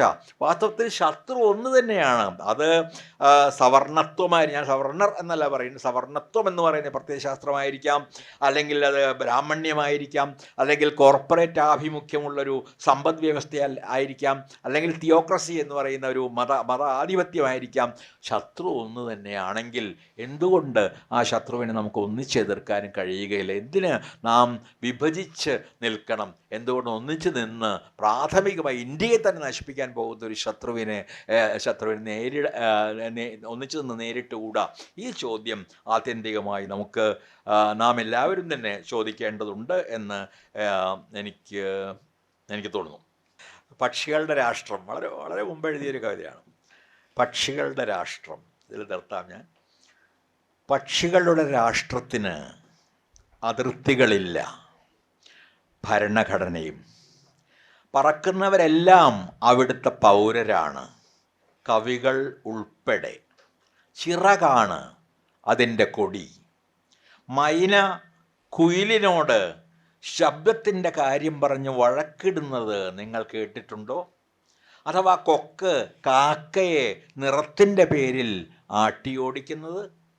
കൂമൻ മൂളുന്നത് മയിലിനോടുള്ള അസൂയ കൊണ്ടല്ല തന്നെ.